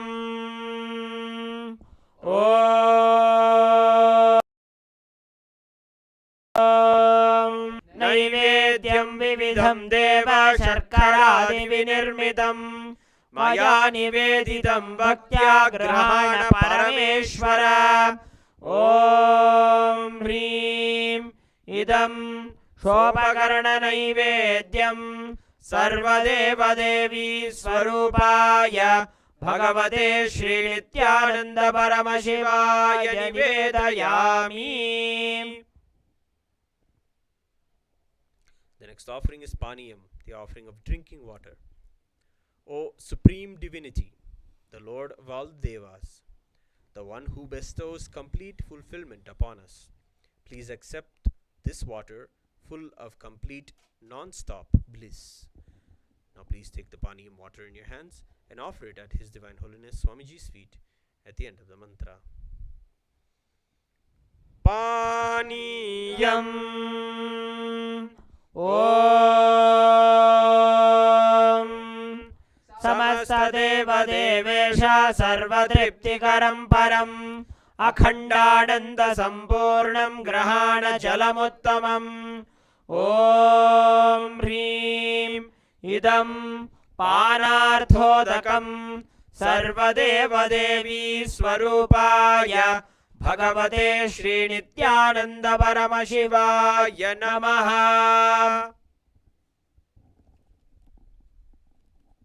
The next offering is Punarachamaniyam, the offering of water for washing the hands and the mouth. By the mere recollection of whom the purification and cleansing happens, may that person accept the Punarachamaniyam meant for obtaining purification. Please take the Punarachamaniyam water in your hands and offer it at His Divine Holiness Swamiji's feet at the end of the mantra. Punarachamaniyam. Om Uddhishtamapyasuchirva yasya smaranamatratah shuddhimapnoti tasmai de punarachamaniyakam. Om Hrim idam punarachamaniyodakam sarvadevadevi swarupaya भगवते श्री नित्यानंद परमशिवाय स्वाहा. The next offering is Aratrikam, the offering of Arati. We salute the Kubera, who blesses us with wealth, who is the supreme of the kings, the one who possesses great patience. Let Lord Kameshwara, the Lord of Desire, energy, fulfill our desires. I offer my pranams, that is worship and salutations, to the one who is as pure as camphor, the one who has incarnated from the intense compassion, the one who is the very essence of life, the one who has the king of the serpents as his ornament, the one who lives eternally in the lotus of my heart, and the one who has both the Shiva energy, that is the cosmic masculine energy, and the Devi energy, that is the cosmic feminine energy, at its peak. I offer my pranams to you. Please take the lit arati in your hands and wave it towards Swamiji along with the mantra, and please ring the bell as you do so. Aratrikam. Om Hrim Esha Deepamala Sarvadevadevi Swarupaya भगवते श्री नित्यानंद परमशिवाय नमः. ओम राजाधिराजाय प्रसंयसाहिने नमो वयं वै श्रवणाय कुर्महे समे कामान् कामकामाय मह्यं कामेश्वरो वै श्रवणो दधातु कुबेराय वै श्रवणाय महाराजाय नमः.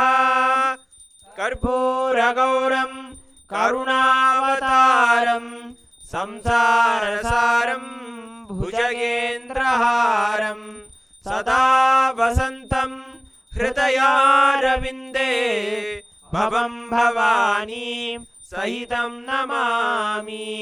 भवं भवानी सहितं नमामि.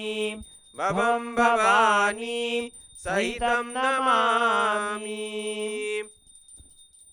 आरात्रिकं समर्पयामि भगवत् श्री नित्यानंद परमशिव चरणकमलेभ्यो नमः.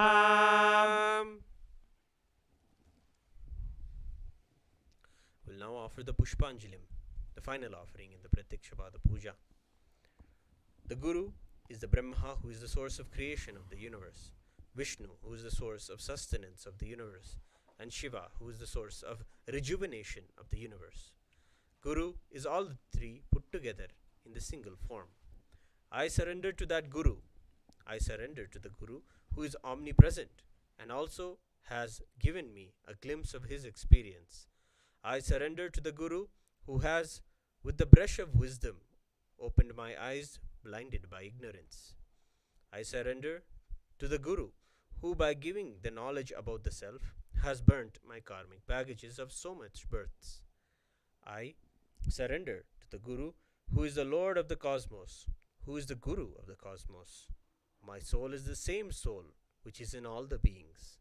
I surrender to Dakshinamurti, primal Guru, who manifests himself differently in the form of Ishvara, Guru, and Atman, or the Self. Now please take some flowers in your hands and offer the flowers at Swamiji's divine lotus feet at the end of the mantra. Pushpanjalihi Gurur Brahma Gurur Vishnu Gurur Devo Maheshwaraha Guru Sakshat Param Brahma Tasmai Shri Gurave Namaha Akhanda Mandalakaram Vyaptam Yena Characharam Tatpadam Darshidam Yena Tasmai Shri Gurave Namaha Ajnanatimirandhasya Jnananjanashalakaya Chakshurunmilitam Yena Tasmai Shri Gurave Namaha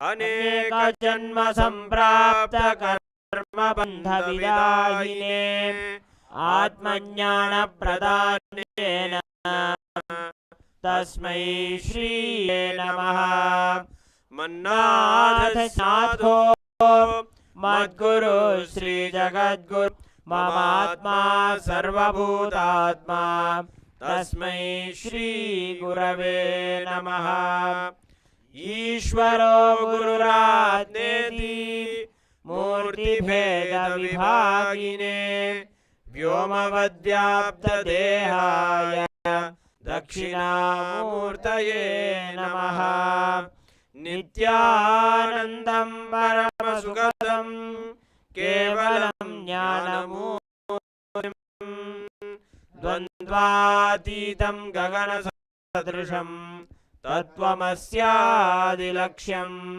Ekam Nityam Vimalamachalam Sakshi Bhutam Bhavatitam Tribunarahitam Sadgurum Tam Namami Pushpanjalim Samari Bhagavat Shri Nithyananda Om Anandam.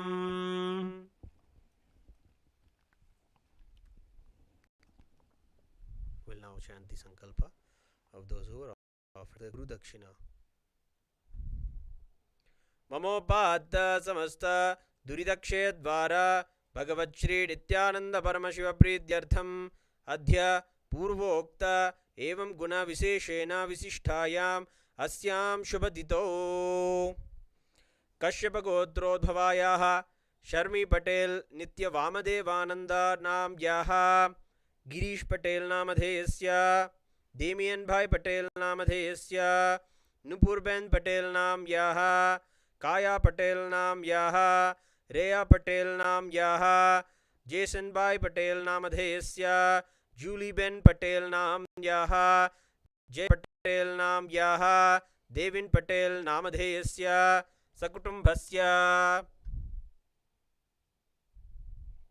Manasepsita Sakala Sadabhishtakamyartha Siddhyartham Jnana Vairagya Jivan Mukti Prapyartham Shri Nithyanandeshwari Paramashiva Shakti Sameta Shri Nithyanandeshwara Paramashiva Avatara Bhuta Shri Sarvadeva Devi Swarupa Bhagavat Shri Nithyananda Paramashiva परिपूर्ण कृपा कटाक्ष सिद्ध्यर्थम श्री सर्वदेव देवी स्वरूप भगवत् श्री नित्यानंद परमशिव प्रत्यक्षपाद पूजाख्ये कर्मणि गुरुदक्षिणाम् अहं संप्रददे।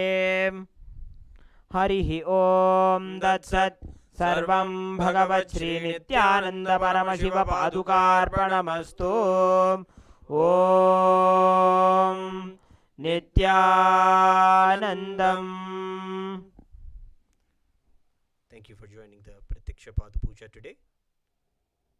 Nithyanandam.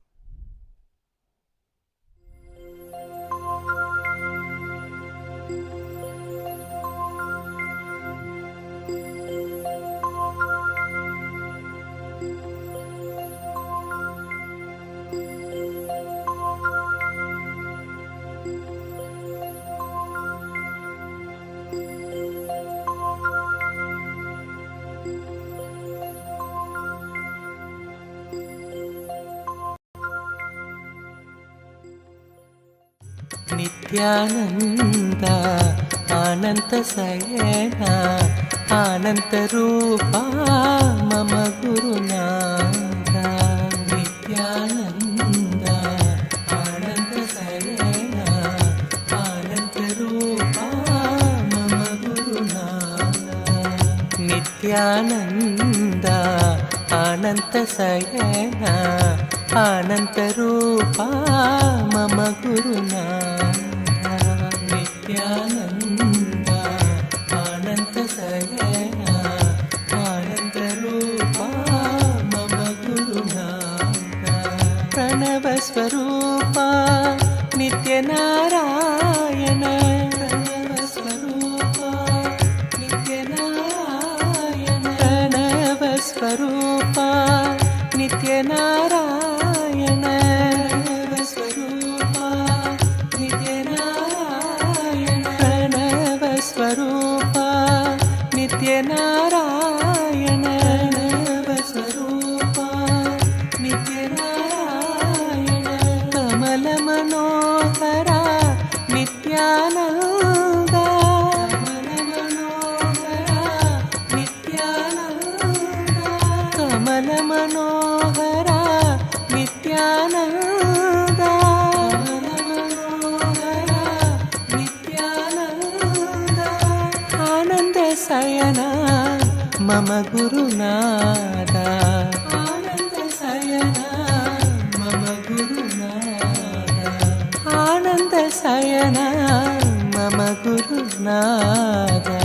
आनंद शयना मम गुरुनाथ।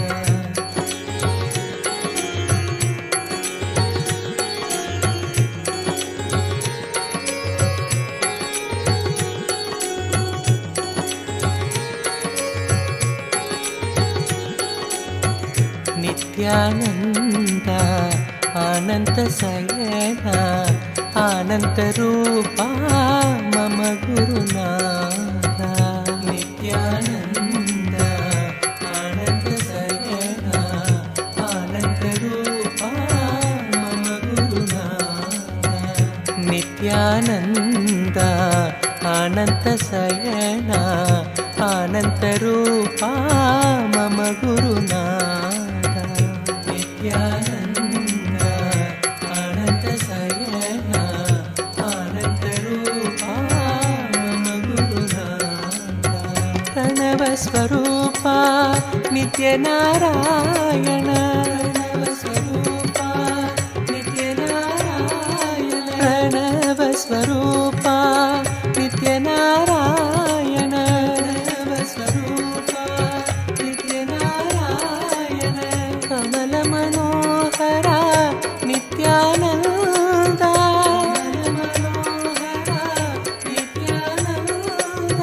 कमल मनोहरा Nityanand.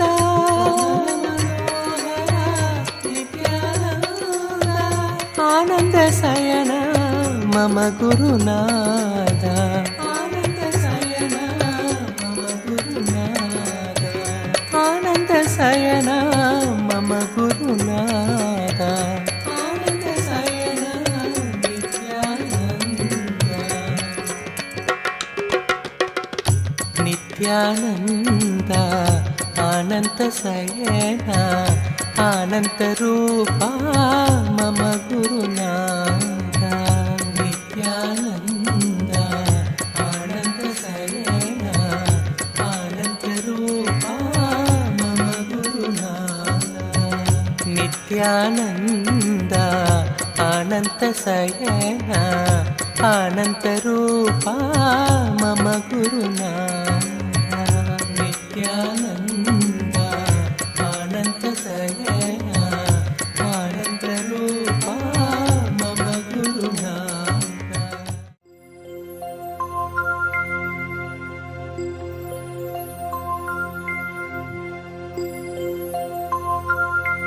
Welcome you all with my love and respects.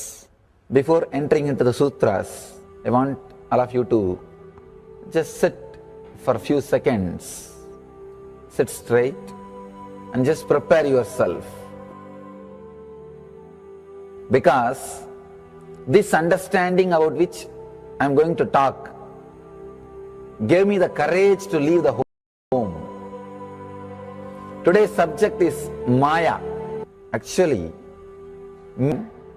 the young age I used to think I should leave the home, go around, live a sannyas life.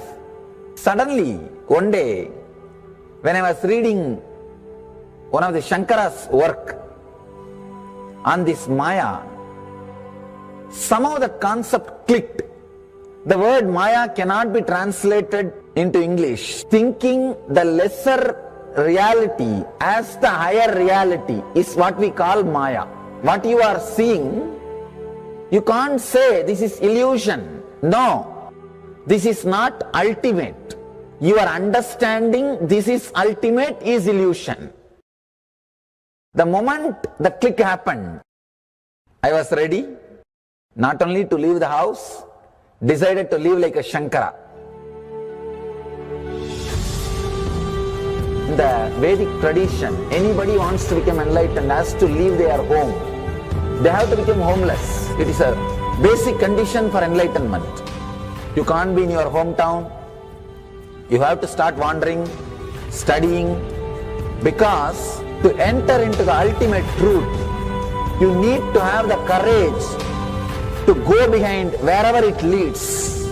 There is a beautiful sutra in Brahma Sutra, the first sutra of Brahma Sutra. It says, Atatu Brahma Jignasat. Let us inquire into the reality. It says, only a courageous person who is ready to go behind wherever truth leads can enter into this science. In those days, we had a beautiful system. When somebody becomes enlightened, he will go around and sit with all other scholars, pandits, learned people, and he will open up his understanding. The other person will open up his understanding. Whoever can take the other person to the deeper level of understanding will follow him. That's all. That is why exploring the truth into the deeper and deeper level has been made as a compulsory basic value for anybody who wants to explore the reality, explore into the truth. What we need to understand from this story, courage to go behind the truth, wherever it leads. Even they are ready to gamble with their life, but they are ready for truth.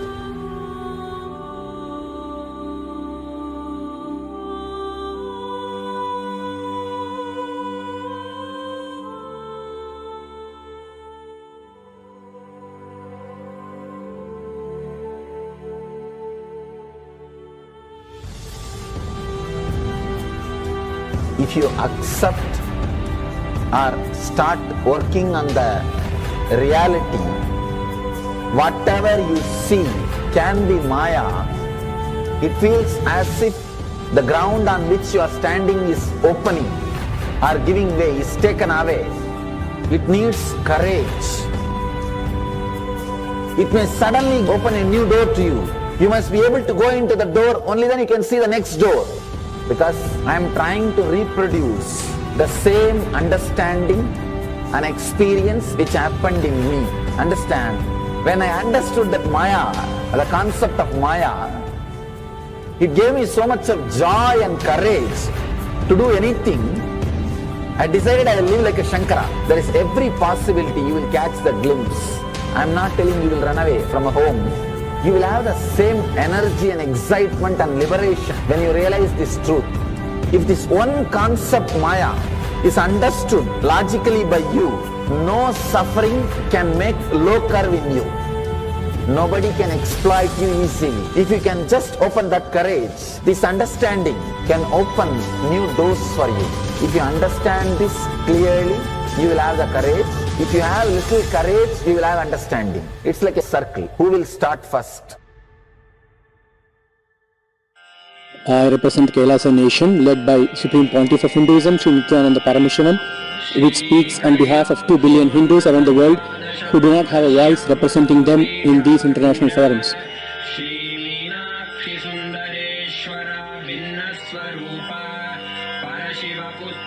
Alright, I'll start from my side first. I'll give the understanding. Let you add courage to it. Let's enter into the sutra. Illusions deceive, colors circumscribe, even divisibles are indivisible. Look becomes Shiva.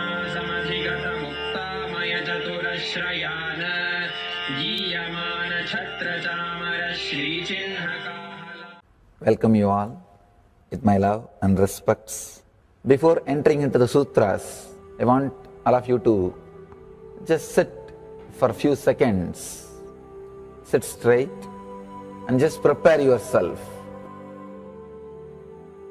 Because this understanding about which I am going to talk gave me the courage to leave the home. Today's subject is Maya. Actually, many times, the young age I used to think I should leave the home, go around, live a sannyas life. Suddenly, one day, when I was reading one of the Shankara's work on this Maya, somehow the concept clicked. The word Maya cannot be translated into English. Thinking the lesser reality as the higher reality is what we call Maya. What you are seeing, you can't say this is illusion. No, this is not ultimate. Your understanding this is ultimate is illusion. The moment the click happened, I was ready not only to leave the house, decided to live like a Shankara. In the Vedic tradition, anybody wants to become enlightened has to leave their home. They have to become homeless. It is a basic condition for enlightenment. You can't be in your hometown. You have to start wandering, studying, because to enter into the ultimate truth, you need to have the courage to go behind wherever it leads. There is a beautiful sutra in Brahma Sutra, the first sutra of Brahma Sutra. It says, Atato Brahma Jinyasa, let us inquire into the reality. It says, only a courageous person who is ready to go behind wherever truth leads can enter into this science. In those days, we had a beautiful system. When somebody becomes enlightened, he will go around and sit with all other scholars, pandits, learned people, and he will open up his understanding. The other person will open up his understanding. Whoever can take the other person to the deeper level of understanding will follow him. That's all. That is why exploring the truth into the deeper and deeper level has been made as a compulsory basic value for anybody who wants to explore the reality, explore into the truth. What we need to understand from this story, courage to go behind the truth. wherever it leads. Even they are ready to gamble with their life, but they are ready for truth.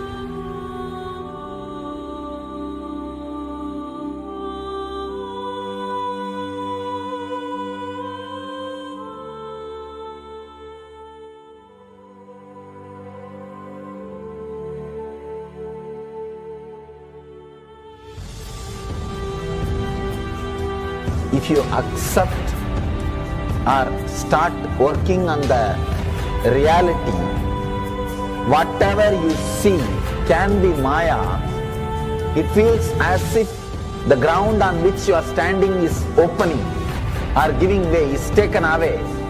It needs courage. It may suddenly open a new door to you. You must be able to go into the door, only then you can see the next door. Because I am trying to reproduce the same understanding and experience which happened in me.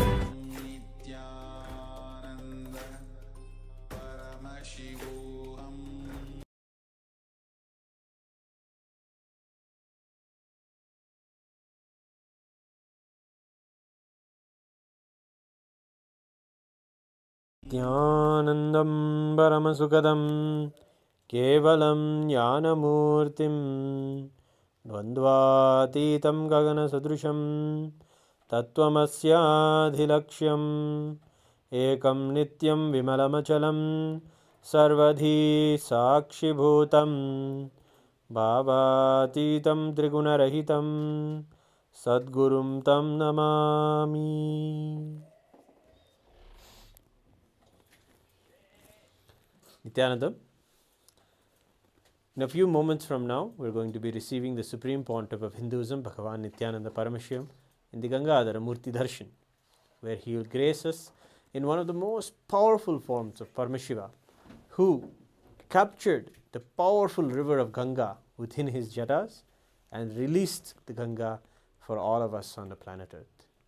We will be learning today also about the Maheshwara Puja. Before we begin, today is the Amavasya Tidhi, the Tidhi where the new moon is there in the sky, a very auspicious day to offer the Maheshwara Puja. Yes, the Maheshwara Puja is one of the oldest rituals in Sanatana Hindu Dharma, and it is done to heal our ancestral connection. Whether we believe it or not, or understand it or not, we have a connection to our ancestors after they have left their body. We may not see them in our body, but still there is remnants of that relationship, some incompletions that need to be healed. The rituals, as per Sanatana Hindu Dharma, help us connect with them, nourish them in whichever realm they're in, and heal the component that they have contributed inside of us. Yes, these rituals are also known as Shraddha and Pinda Tarpana. And it is the duty of Hindus to take care of their ancestors, to ensure that they are really on the path towards their enlightenment. May not have worked for their enlightenment when they are alive, or we may have not been in the ecosystem that helped them work towards their liberation or enlightenment. But after knowing the Supreme Pontiff of Hinduism, who is reviving these very important rituals in Hinduism that must be done to bring the best blessings for the individual, for the healing of the community and the family, and finally for the whole country itself. These rituals are not to be missed. They are to be done exactly at the correct time when the Pitrus or our ancestors are available to us.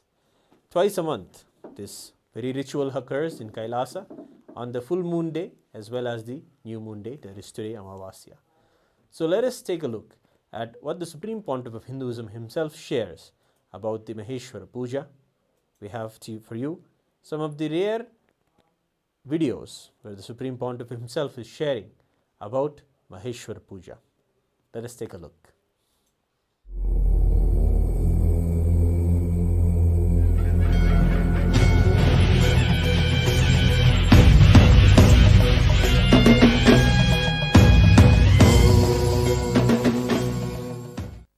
Few things you guys can learn from this whole Maheshwara Puja. One is, always the enlightened masters were made to beg from people. Why, only then they will be continuously in touch with people. No, really. Otherwise, I have nothing to gain from you. Why will I bother? I'll just be there wherever, and you come, go. So that is why the tradition says no. For every meal you have to be with people. That's why Buddha made begging as mandatory. Even in Shaivite tradition, means our Hindu tradition, begging is mandatory. Nowadays, for various practical, impractical reasons, we beg once in a while, that also in the internet. So, the principle is that food which is begged from all of you, it has to be muted, means the taste mutation. By mixing everything, the taste has to be muted. So that you will not eat for tongue. The person who eats should not be eating for the tongue, should be eating for the stomach. If the taste mutation is done, you will never overeat. That's the second principle. You will see now I'll mix the whole thing, sweet, spicy, everything. I'll mix it together. That's called taste mutation. Once the taste is muted, you will not be able to eat for your tongue. You see, all overeating is because the tongue tastes, not for stomach. Stomach never overeats. Who eats? So when the mutation is done, you will never overeat. You will never have the problems of overeating. Overeating, that is where everything starts, including death. Overeating is the symptom for death. Because that is where the cholesterol, diabetes, blood pressure, overweight, everything starts from overeating. So, and then food is served to all the sannyasis, monks. See, always the new ones get left out. That is why the tradition says that seniors will receive first, but juniors will eat first.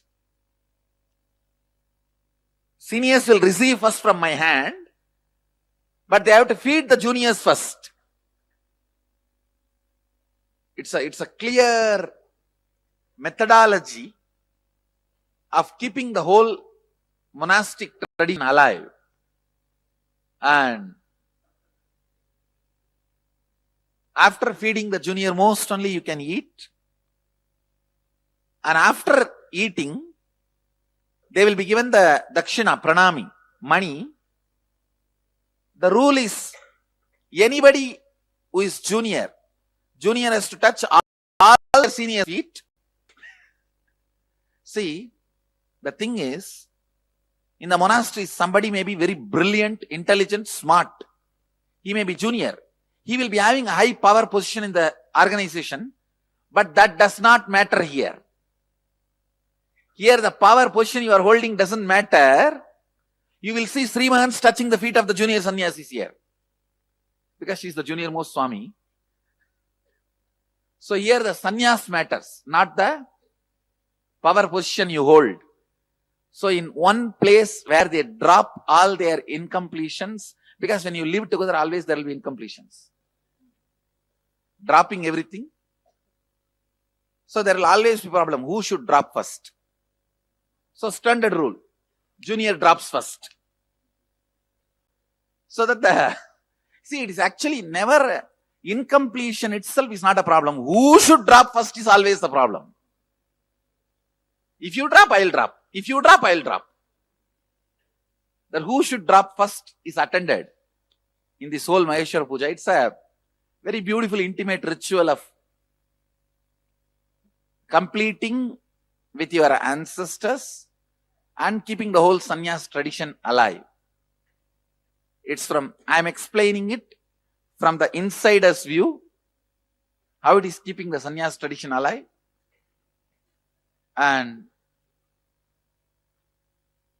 from the external, a devotee's perspective, as Sadashiva, I personally accept your offering and personal seva, digest so much, not only you, your generations' karmas are digested.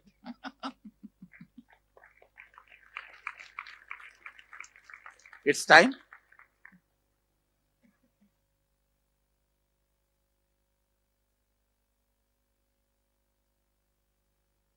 So, let's now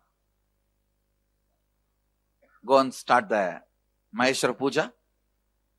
Today the Annadata means the person who is responsible for cooking and feeding will have equal seat with me. Once a devotee calls a saint, Shiva Yogi, for the Maheshwara Puja, the Shiva Yogi says, whatever I ask, if you agree to feed me, I will come and accept the Maheshwara Puja. The devotee says, sure. He accepts and commits. Then Shiva Yogi comes and sits in the house. Actually, Mahadeva himself came in the form of that Shiva Yogi to test the devotee's strength. And he says, the best thing you like in your life, to the devotee, the best thing you like in your life is your 4-year-old child. Cut him and cook him and bring him. And the devotee did not even have 1 second of he was not perturbed at all. He said, yes, Prabhu, I'll do it. Then he adds one more condition. No, your wife and you both have to cut. He says, yes. Both have to stand, hold the body each side and cut. You can't have tears. If you have tears, I will not eat. He says, yes. And finally, when they cut, the moment, immediately Mahadeva appears and says, enough, stop. I have just to come to test your authenticity. And he gives life to the kid and enlightenment to all the 3. So traditionally the ritual is very powerful and very old, very oldest recorded ritual.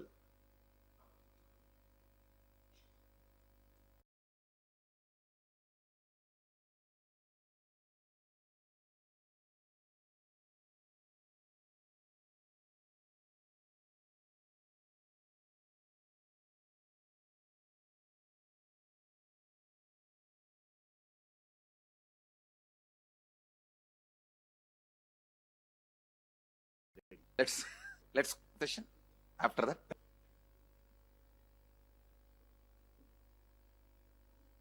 प्रेम मुदित मन से कहो नित्य नित्य नाम, प्रेम मुदित मन से कहो नित्य नित्य नाम, प्रेम मुदित मन से कहो नित्य नित्य नाम, प्रेम मुदित मन से कहो नित्य नित्य नाम.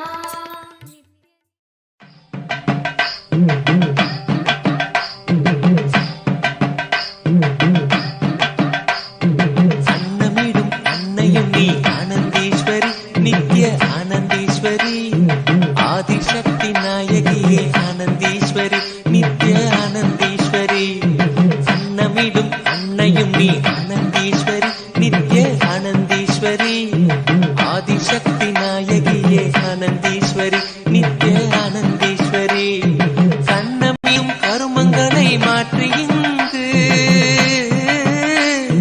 கருணையுடன் வாழ்வில் கரையேற்றுகிறாய் ஆனந்தீஸ்வரி, ஆனந்தீஸ்வரி நித்ய ஆனந்தீஸ்வரி, உயிர்க்கெல்லாம் உணவளிக்கும் ஆனந்தீஸ்வரி நித்ய ஆனந்தீஸ்வரி, ஆனந்தீஸ்வரி நித்ய ஆனந்தீஸ்வரி, உயிர்க்கெல்லாம் உணவளிக்கும் ஆனந்தீஸ்வரி நித்ய ஆனந்தீஸ்வரி, சம்ஸ்காரங்கள் கரைந்து இங்கு ஆனந்தீஸ்வரி நித்ய ஆனந்தீஸ்வரி, நாங்கள் சம்சார கடல் கடக்க ஆனந்தீஸ்வரி நித்ய ஆனந்தீஸ்வரி, ஏழுடல்கள் கடந்து நித்ய வாழ்வினிலே நிலை பெறவே நித்யானந்த ஸ்பூரணம் தந்தாய் ஆனந்தீஸ்வரி,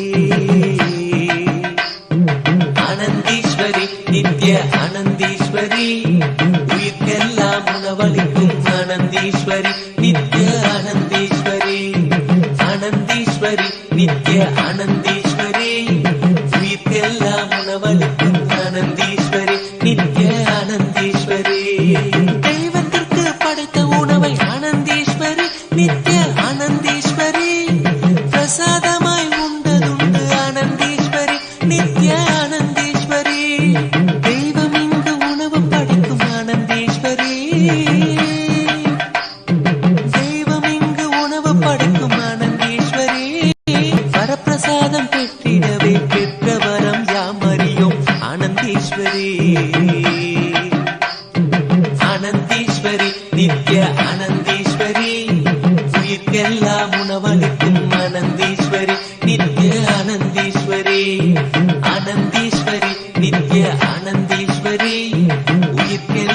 உணவளிக்கும் ஆனந்தீஸ்வரி நித்ய ஆனந்தீஸ்வரி இட்டிலியை நீ அளிக்க ஆனந்தீஸ்வரி நித்ய ஆனந்தீஸ்வரி வாழ்வில் இடர்கள் நீங்குதம்மா ஆனந்தீஸ்வரி நித்ய ஆனந்தீஸ்வரி இட்டிலியை நீ அளிக்க ஆனந்தீஸ்வரி நித்ய ஆனந்தீஸ்வரி வாழ்வில் இடர்கள் நீங்குதம்மா ஆனந்தீஸ்வரி நித்ய ஆனந்தீஸ்வரி சட்டினியை நீ அளிக்க சத்தனவே சங்கடங்கள்.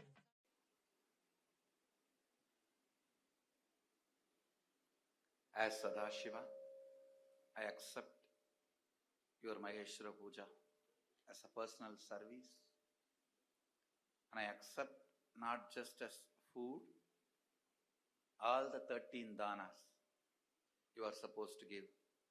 The cow, land, gold, grain, cloth, umbrella, paduka, all the 13 dana you are supposed to give.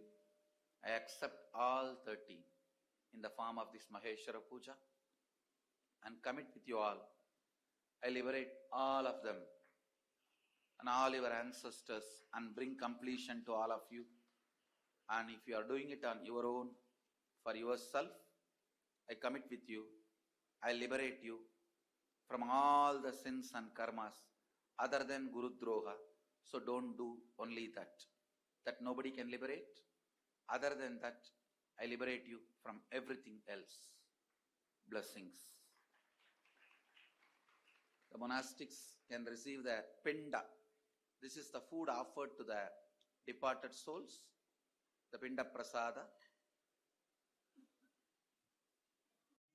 மறையுதம்மா ஆனந்தீஸ்வரி ஆனந்தீஸ்வரி நித்ய ஆனந்தீஸ்வரி உயிர்க்கெல்லாம் உணவளிக்கும் ஆனந்தீஸ்வரி நித்ய ஆனந்தீஸ்வரி ஆனந்தீஸ்வரி நித்ய ஆனந்தீஸ்வரி உயிர்க்கெல்லாம் உணவளிக்கும் ஆனந்தீஸ்வரி நித்ய ஆனந்தீஸ்வரி சாம்பாரை நீ ஊற்ற ஆனந்தீஸ்வரி நித்ய மலை சோதியாடரவஞ்சோழுமலை நீதித்தழைக்குமலை ஞானத்த போதனை பாலாவென்றழைக்குமலை என் அண்ணாமலையே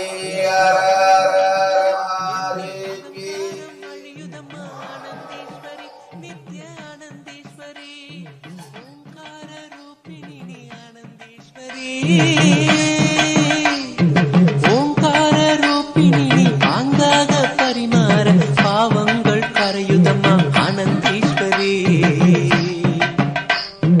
ஆனந்தீஸ்வரி நித்ய ஆனந்தீஸ்வரி உயிர்க்கெல்லாம் உணவளிக்கும் ஆனந்தீஸ்வரி நித்ய ஆனந்தீஸ்வரி ஆனந்தீஸ்வரி நித்ய ஆனந்தீஸ்வரி உயிர்க்கெல்லாம் உணவளிக்கும் ஆனந்தீஸ்வரி நித்ய ஆனந்தீஸ்வரி உங்களை நீ பரிமாற ஆனந்தீஸ்வரி ஆன்ம ஆனந்தம் பொங்குதம்மா ஆனந்தீஸ்வரி நித்ய ஆனந்தீஸ்வரி உங்களை நீ பரிமாற ஆனந்தீஸ்வரி ஆன்ம ஆனந்தம் பொங்குதம்மா ஆனந்தீஸ்வரி நித்ய ஆனந்தீஸ்வரி தண்ணீரை நீ ஊற்ற பன்னீரை மணக்கும் வாழ்வு தண்ணீரும் இனி இல்லை ஆனந்தீஸ்வரி ஆனந்தீஸ்வரி நித்ய ஆனந்தீஸ்வரி உயிர்க்கெல்லாம் உணவளிக்கும் ஆனந்தீஸ்வரி நித்ய ஆனந்தீஸ்வரி ஆனந்தீஸ்வரி நித்ய ஆனந்தீஸ்வரி உயிர்க்கெல்லாம் உணவளிக்கும் ஆனந்தீஸ்வரி நித்ய ஆனந்தீஸ்வரி தோசையை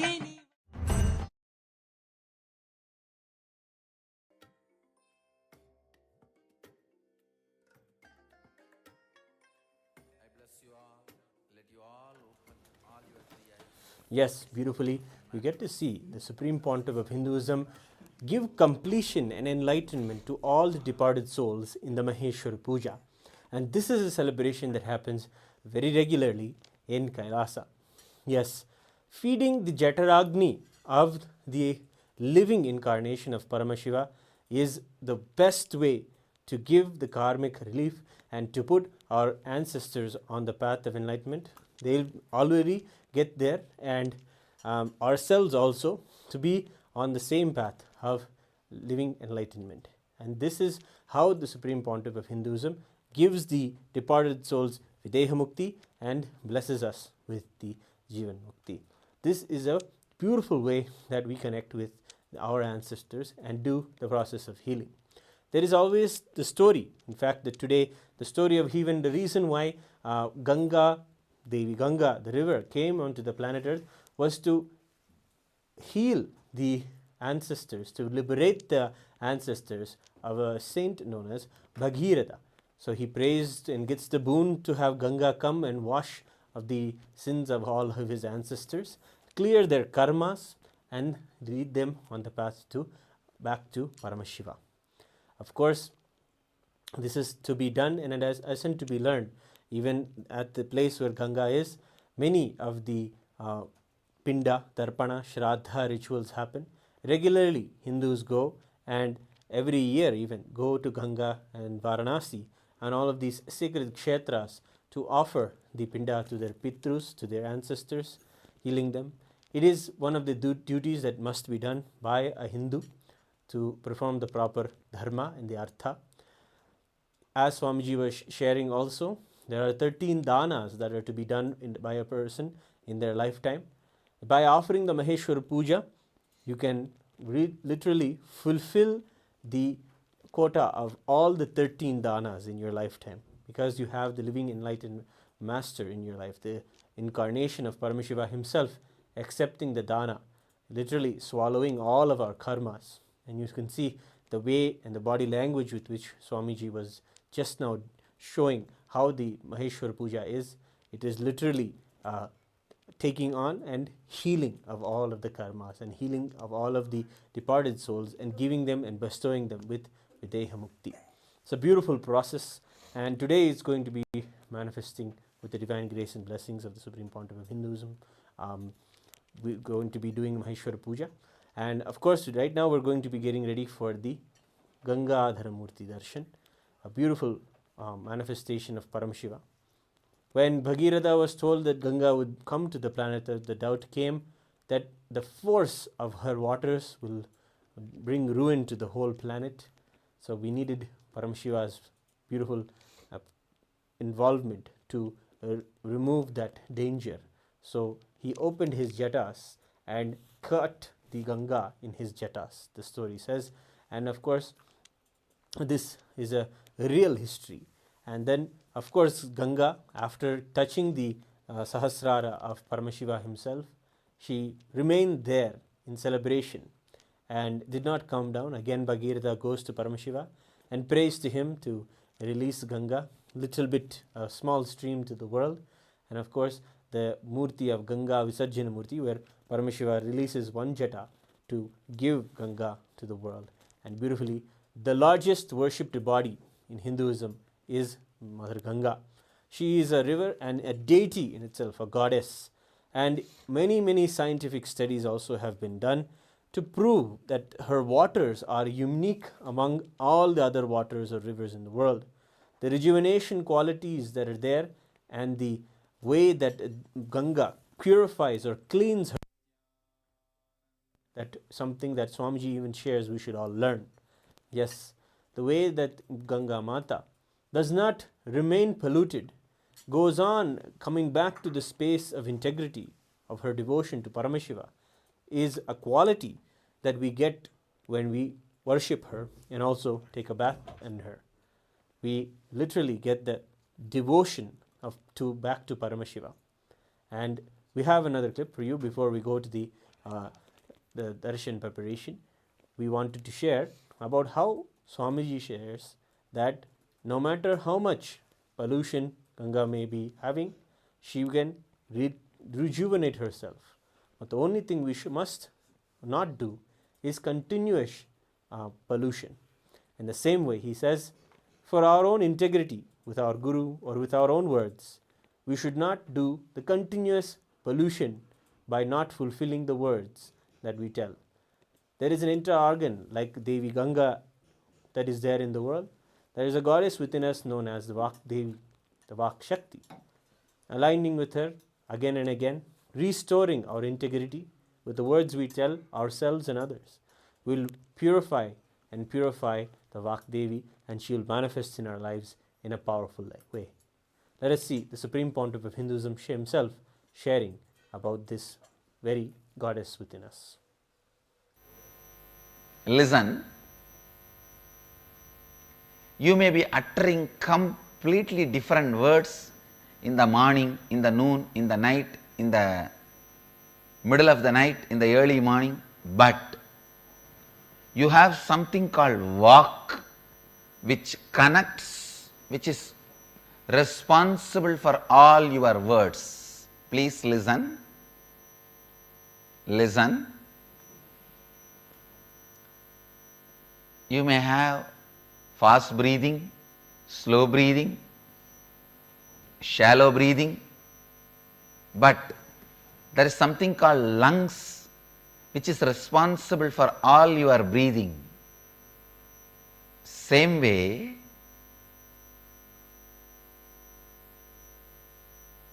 you may be uttering right words, wrong words, positive words, negative words, good words, bad words. There is an organ called Vak exists in you. Please understand, this organ is referred by yogic physiology. In yogic physiology, we refer this organ. Still, the allopathy physiology is not able to equate any part to this organ, because this organ exists in the cross section of body and mind. Unfortunately, the Western medicine believes body is a biomechanism, but fortunately, the yogic tradition believes body is the sheath of consciousness, kosha, not mechanism. Introducing to all of you, please listen. This organ, I wanted to use the word organ so that you understand it exists very solid. Just like your lungs, heart, kidney, liver, intestine, eyes, ears, you have an organ at the intersection of body and mind. It is somewhere between the heart and the throat. In that region, the intersection happens, but it happens in a slightly different places for every human being. But for every human being, it is between the throat and the heart, in this area.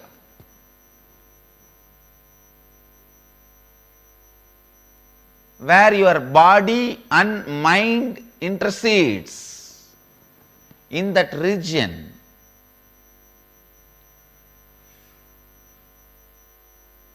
this organ exists. The organ is made out of the material of mind, but used in the field of body. Please listen. The base material out of which this organ is made is mind, but it is used in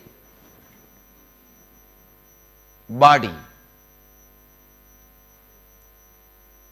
See, the heart and lungs, these organs are made out of flesh, skin, made out of the physical matter and used in physical body. That is why Western medicine is able to diagnose it and catch it. There are organs which are made out of mind but used in body. The Vak is one of that kind of organ. Please listen. It is not metaphysical, imaginary, hallucination.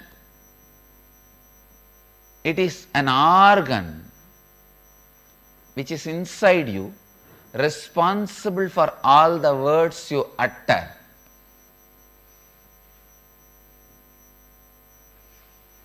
every non-integrated word you utter, that organ gets polluted. It is literally like every cigarette you take. How the every cigarette pollutes your lungs. Every non-integrated word you utter pollutes your walk. Good news is, because it can be polluted easily, it can be cleaned easily. One lie, the walk will get polluted, will be loaded. Just if you complete it, immediately it will be healed. It will be free.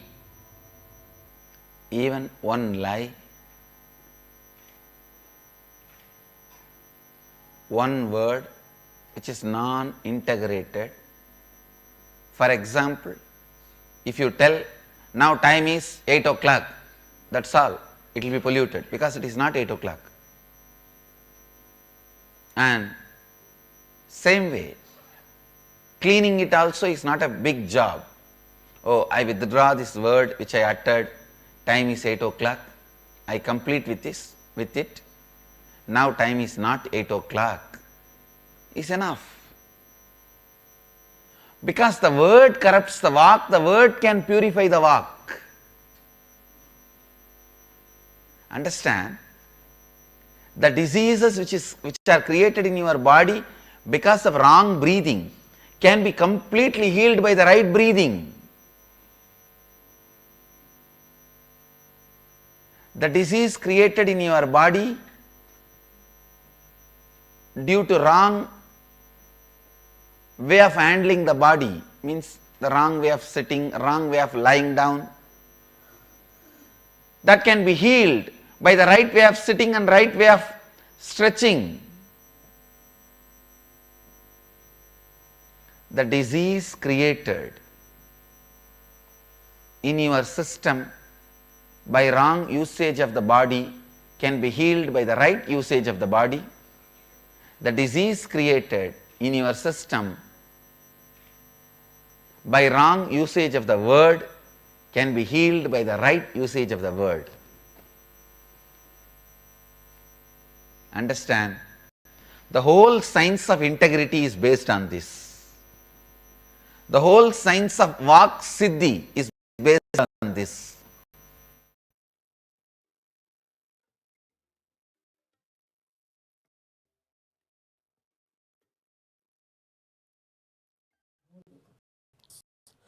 Beautifully, we have seen Supreme Buddhism tell us the illuminating quality in us. The same into maybe doing and holding to and changing the negative thoughts that we have, that do the pollution of the Vak energy that is there inside of us. The same energy and thoughts can be put into restoring ourselves into the decision to be integrated and to be loving and life positive in our lives. And that is the refreshing energy that is Ganga in our lives. Ganga Devi is one of the largest worshipped deities in Hinduism. Everyone along the Ganges and the Ganga celebrate her in and out. And of course, the Supreme Pontiff of Hinduism celebrates Ganga. Whenever he sees Ganga, he's always at her feet and bowing down for her. Because of her, so much of life, so many possibilities are there for us to transcend all barriers, all sufferings, all karmas, and finally one with Paramashiva. She's the one leading the whole way for all of us as well. She's a beautiful example of rejuvenation. As he's saying, continuous pollution of our Vak needs to stop just to restore and put ourselves back into the space of integrity. In this beautiful evening, we're having the opportunity to have the darshan of Ganga Dharamurti, Ganga Visarjana Murti, beautiful forms of Paramashiva, where he manifests so beautifully along with Ganga. This very deity, this very Murti, is going to be gracing us in a few moments in the form of the Supreme Pontiff of Hinduism. He is the very embodiment and manifestation of the Gangadhara Murti. We encourage everyone who is watching to be a part of this very darshan in the Paramashivam sessions. Yes, all day the Paramashivam sessions prepare us powerfully to learn and receive the Supreme Pontiff of Hinduism in the darshans. When we prepare ourselves through the process of healing our inner words that we tell ourselves, becoming aware of them and making the powerful decisions with powerful cognitions by Swamiji to live a life in oneness with Paramashiva. After doing these beautiful sessions and processes in an active way, in a practical way, and making the decisions to be settled in devotion to Paramashiva, in oneness with Paramashiva, having the darshan of Swamiji is the best. That is why we recommend for this Chaturmasya alone, the Supreme Pontiff of Hinduism is giving the Paramashivoham program absolutely free to anybody and everybody. Yes, it is a time for us to look within ourselves and realize our Paramashivatva, our true nature. The Chaturmasya period is a time when Hindus traditionally do this. It's a time when Hindus set for themselves, take a vacation from their day-to-day mundane problems and decide to look inwards and find all the solutions inside and understand the truth that we are to be living an enlightened life. And all of these powerful cognitions, specifically the studying of the Hindu Shastras, is done in this Chaturmasya period. Behind every teaching of the Supreme Pontiff of Hinduism is not even that he has come up with it himself. It comes from the original Shastras. Yes, the Hindu scriptures are filled with life solutions to live an enlightened life, whether it is Bhagavad Gita or the Vijnana Bhairava Tantras or the Netra Tantars or the Kamikagamas, various scriptures given to the world by Paramashiva in the Vyakta form or the Avyakta form, whether he manifested physically and shared to the world the Guru Gita or remained in his Avyakta form and revealed the Vedas to the world through the listening of the Rishis. In all ways, Paramashiva gave the solutions and the right lifestyle to the world. It is in this Chaturmasya where we can really work on reviving that first at a personal level to ourselves, whether what is the cognitions we carry for ourselves, about the world around us, and about the gods in our lives, about the Godel in our lives. This Chaturmasya is beautifully the period to do this. The 4 months, the 4 full moons that are there between Guru Purnima and the Vijayadashmi event. In this time alone, the usually priced $21,000, this Paramashivoham program is now being offered free to anybody. As is why should not miss the opportunity to take the privilege to have the darshans and also be in the Paramashivoham sessions. Yes, right now if you go to the link below and register for the Paramashivoham session, you can find yourself in a Zoom room in a beautiful ecosystem where you'll be able to have the Guru see you, Nayana Diksha. Being in the eyesight of our one's Guru or the deity when we go to a temple is known as an initiation in itself in Hinduism and is practiced by hundreds of millions of people. Billions of Hindus sought the darshan of the deity.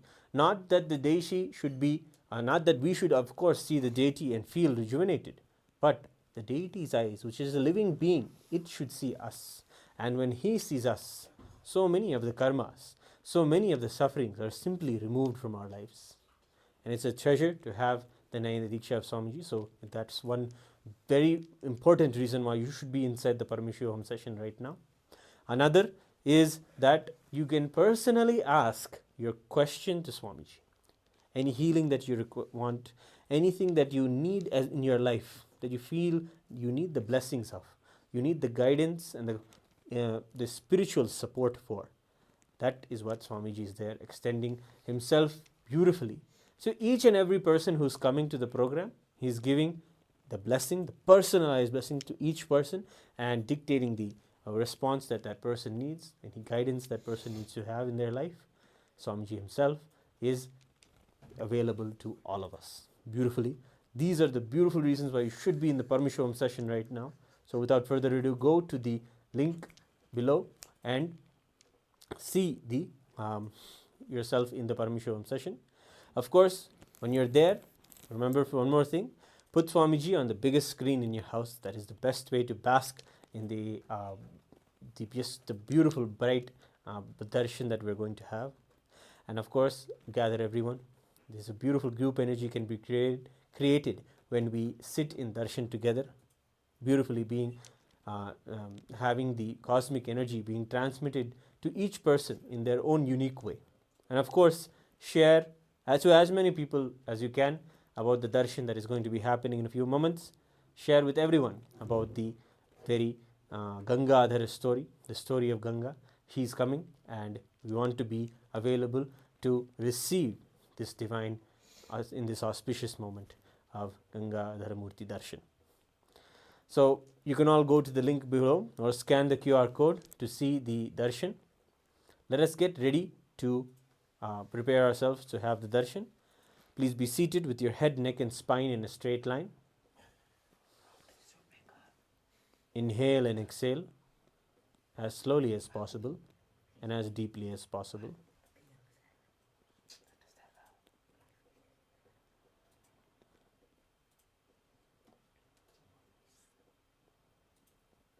Visualize yourself as Paramashiva with 25 heads, 50 arms and 75 eyes.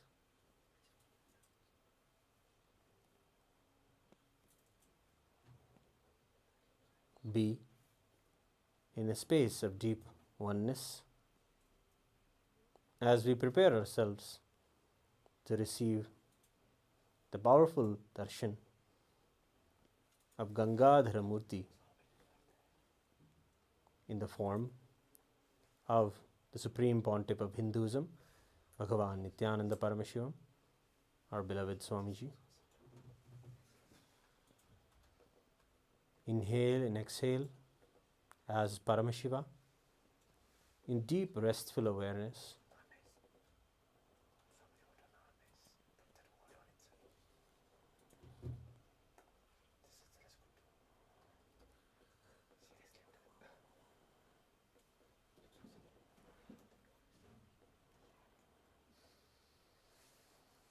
Remember Paramashiva in your third eye.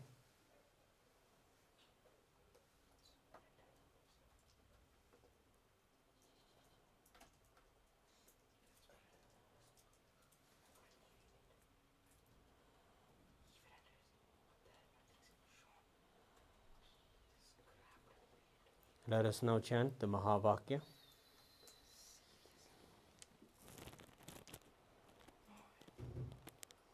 Om Nithyananda Paramashivoham. Om Nithyananda Paramashivoham.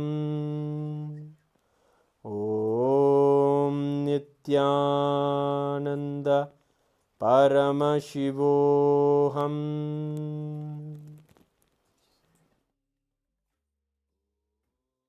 Nithyananda Paramashivoham. Om Nithyananda Paramashivoham. Om Nithyananda Paramashivoham. Om Nithyananda Paramashivoham. Om Nithyananda Paramashivoham. Om Nithyananda Paramashivoham. Om Nithyananda Paramashivoham. Om Nithyananda Paramashivoham. Om Nithyananda Paramashivoham.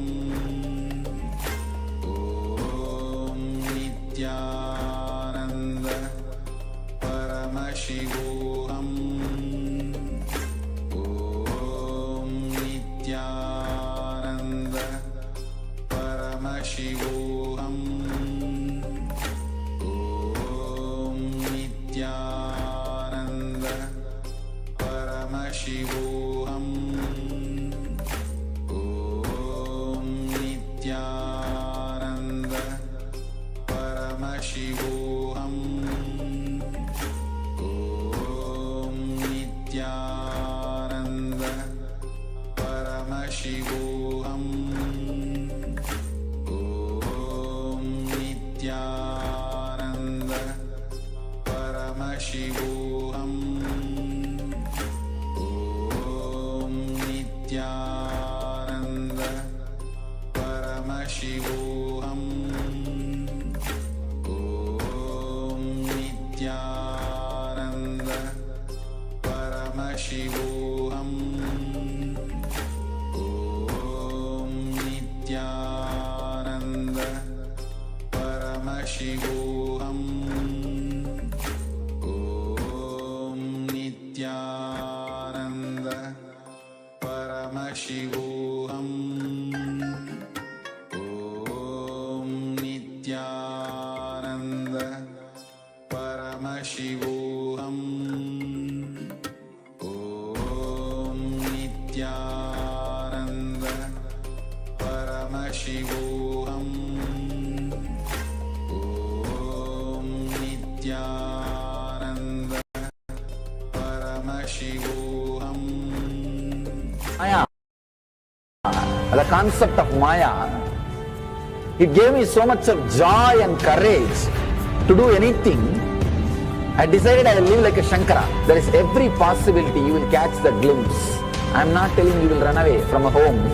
You will have the same energy and excitement and liberation when you realize this truth. If this one concept Maya is understood logically by you, no suffering can make low curve in you.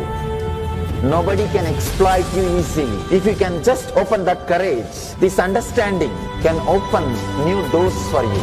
If you understand this clearly, you will have the courage.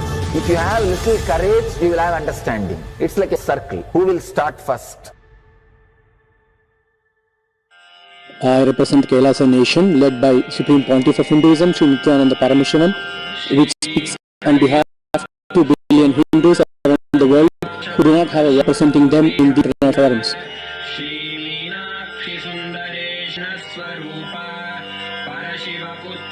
Alright, I'll start from my side first. I'll give the understanding. Let you add courage to it. Let's enter into the sutra. Illusions deceive, colors circumscribe, even divisibles are indivisible. Look becomes Shiva.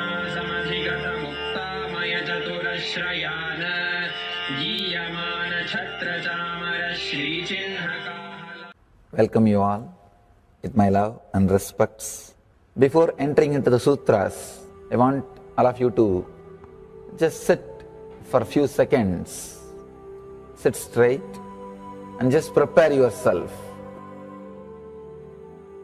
Because this understanding about which I am going to talk gave me the courage to leave the home. Today's subject is Maya.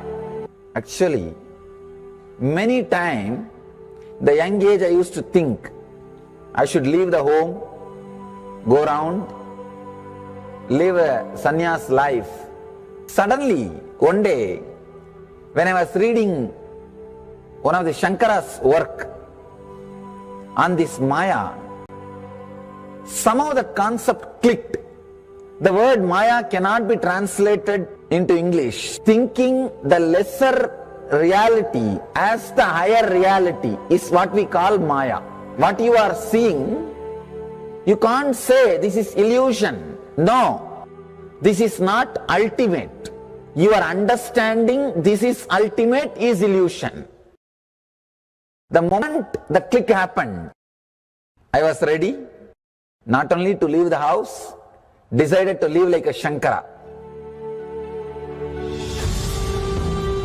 In the Vedic tradition, anybody wants to become enlightened has to leave their home. They have to become homeless. It is a basic condition for enlightenment. You can't be in your hometown. You have to start wandering, studying, because to enter into the ultimate truth, you need to have the courage to go behind wherever it leads. There is a beautiful sutra in Brahma Sutra, the first sutra of Brahma Sutra. It says, Atato Brahma Jignasa. Let us inquire into the reality. It says, only a courageous person who is ready to go behind wherever truth leads can enter into this science. In those days, we had a beautiful system. When somebody becomes enlightened, he will go around and sit with all other scholars, pandits, learned people, and he will open up his understanding. The other person will open up his understanding. Whoever can take the other person to the deeper level of understanding will follow him. That's all. That is why exploring the truth into the deeper and deeper level has been made as a compulsory basic value for anybody who wants to explore the reality, explore into the truth. What we need to understand from this story, courage to go behind the truth, wherever it leads. Even they are ready to gamble with their life, but they are ready for truth.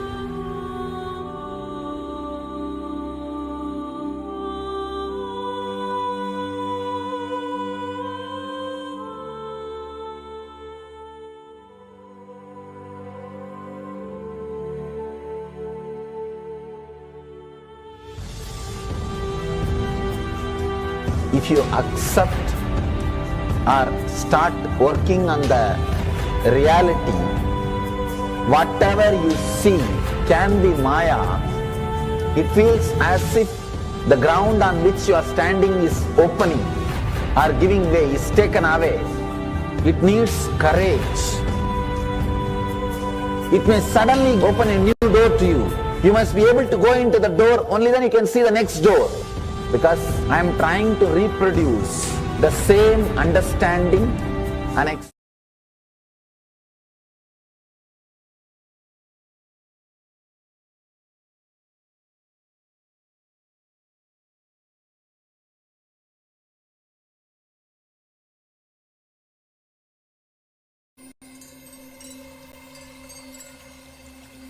welcome you all with my love and respect.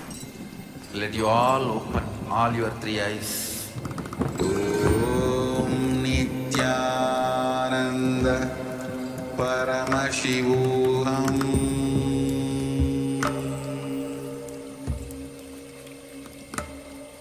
Om Nithyananda Paramashivam.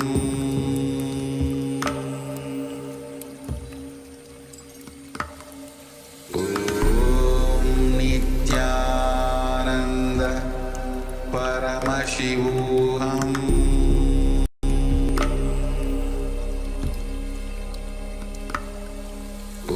Om Nithyananda Paramashivam.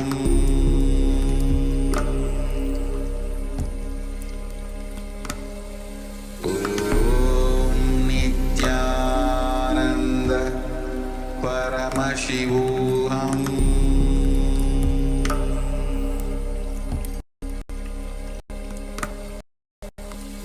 Om Nithyananda Paramashivam. Om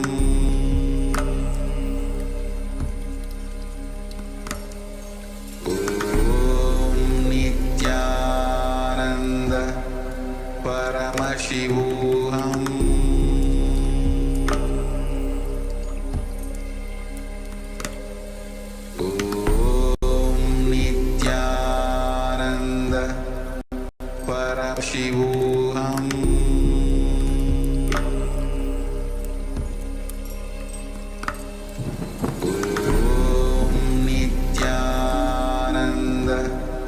Paramashivam.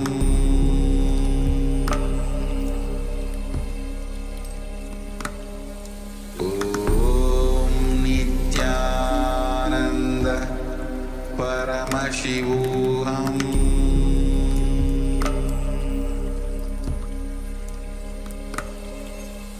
Om Nithyananda Paramashivam.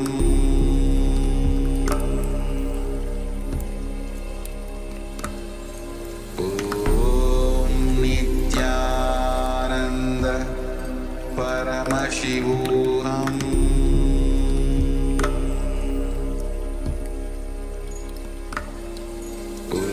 Om Nithyananda Paramashivam.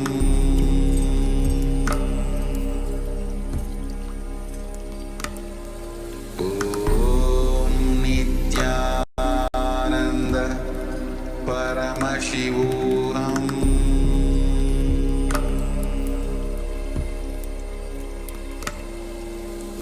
Om Nithyananda Paramashivam.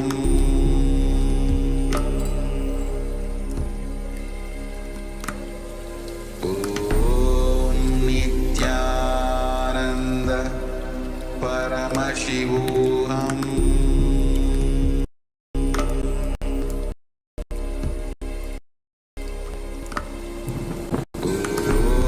Nithyananda Paramashivam.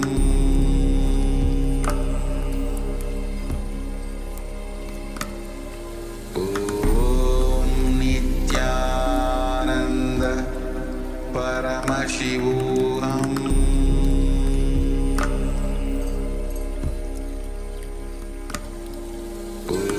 Om Nithyananda Paramashivam.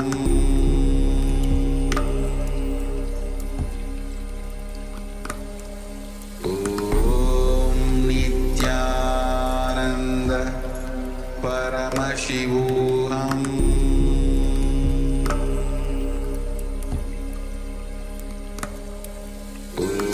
Om Nithyananda Paramashivam.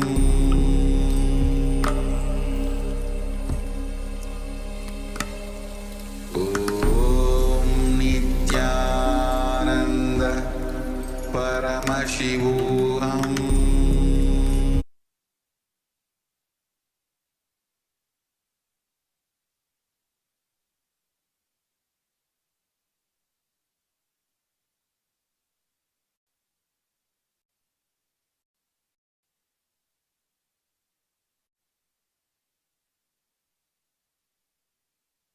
Connecting with the divine with your eyes closed is meditation. Connecting with the divine with your eyes open is darshan. Come, let us all now move from meditation to darshan. Slowly, very slowly, please open your eyes.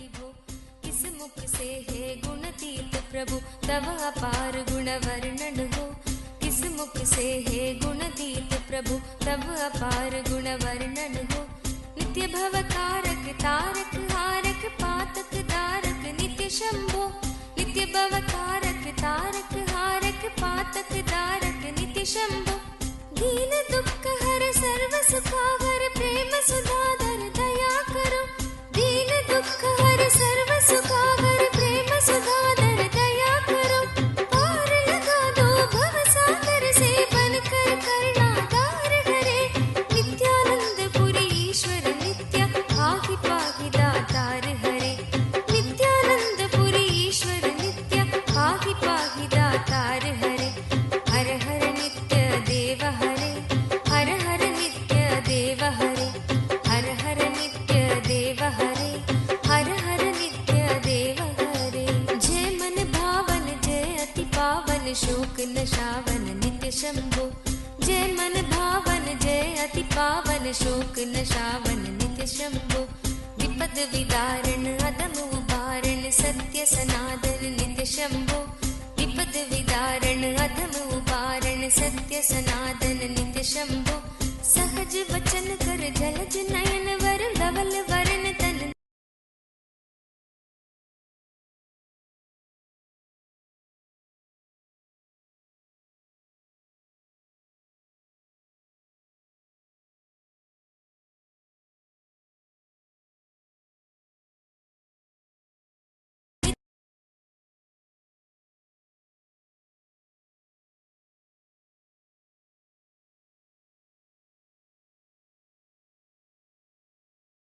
ईश्वर नित्य पाहि पाहि दातार हरे जय जय नित्य देव हरे जय जय नित्य देव हरे जय जय नित्य देव हरे जय नित्य देव हरे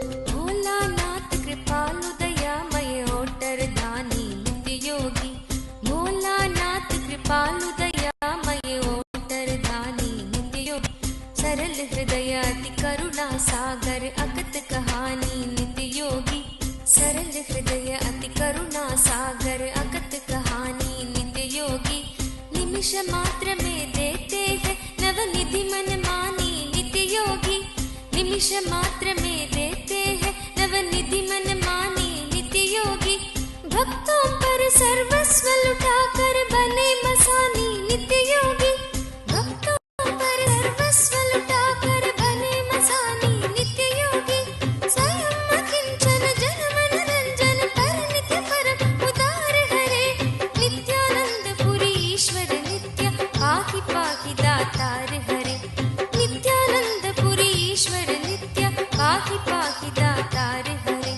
हर हर नित्य देव हरे हर हर नित्य देव हरे हर हर नित्य देव हरे हर हर नित्य देव हरे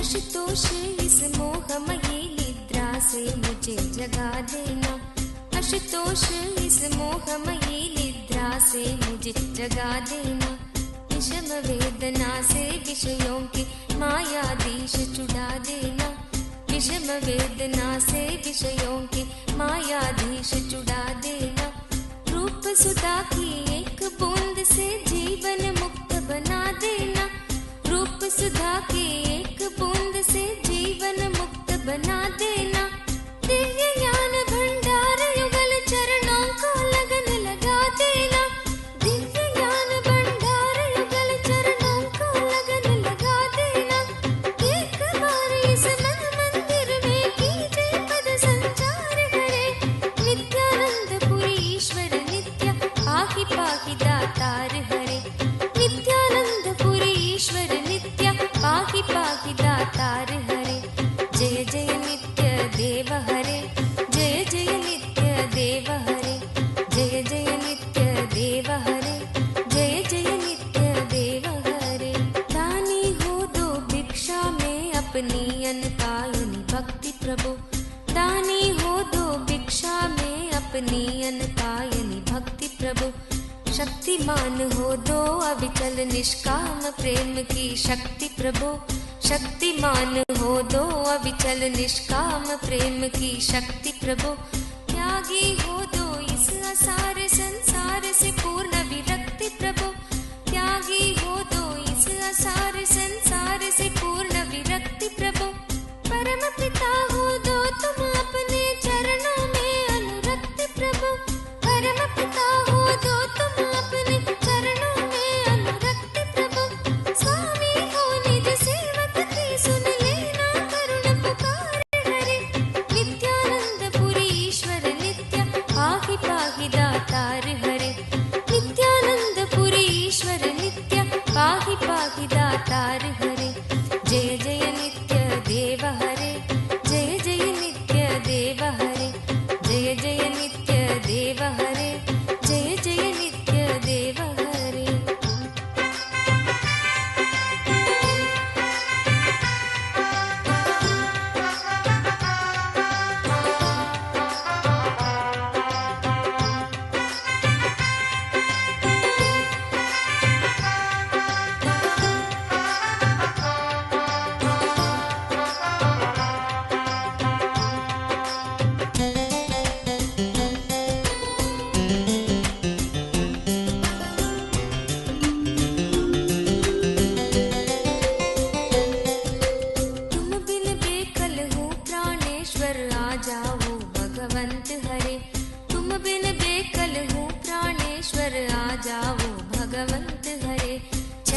शरण की बांग गहो हे उमा रमण प्रिय कंत हरे चरण शरण की बांग गहो हे उमा रमण प्रिय कंत हरे विरह व्यापित हूँ दीन दुखी हूँ दीन दयालु अनंत हरे विरह व्यापित हूँ दीन दुखी हूँ दीन दयालु अनंत हरे आओ तुम मेरे हो जाओ आ जाओ श्रीमंत हरे आओ तुम मेरे हो जाओ आ जाओ श्रीमंत हरे मेरी इस दयनीय दशा पर कुछ तो करो विचार हरे नित्यानंद पुरी ईश्वर नित्य पाहि पाहि दातार हरे नित्यानंद पुरी ईश्वर नित्य पाहि पाहि दातार हरे जय जयंत देव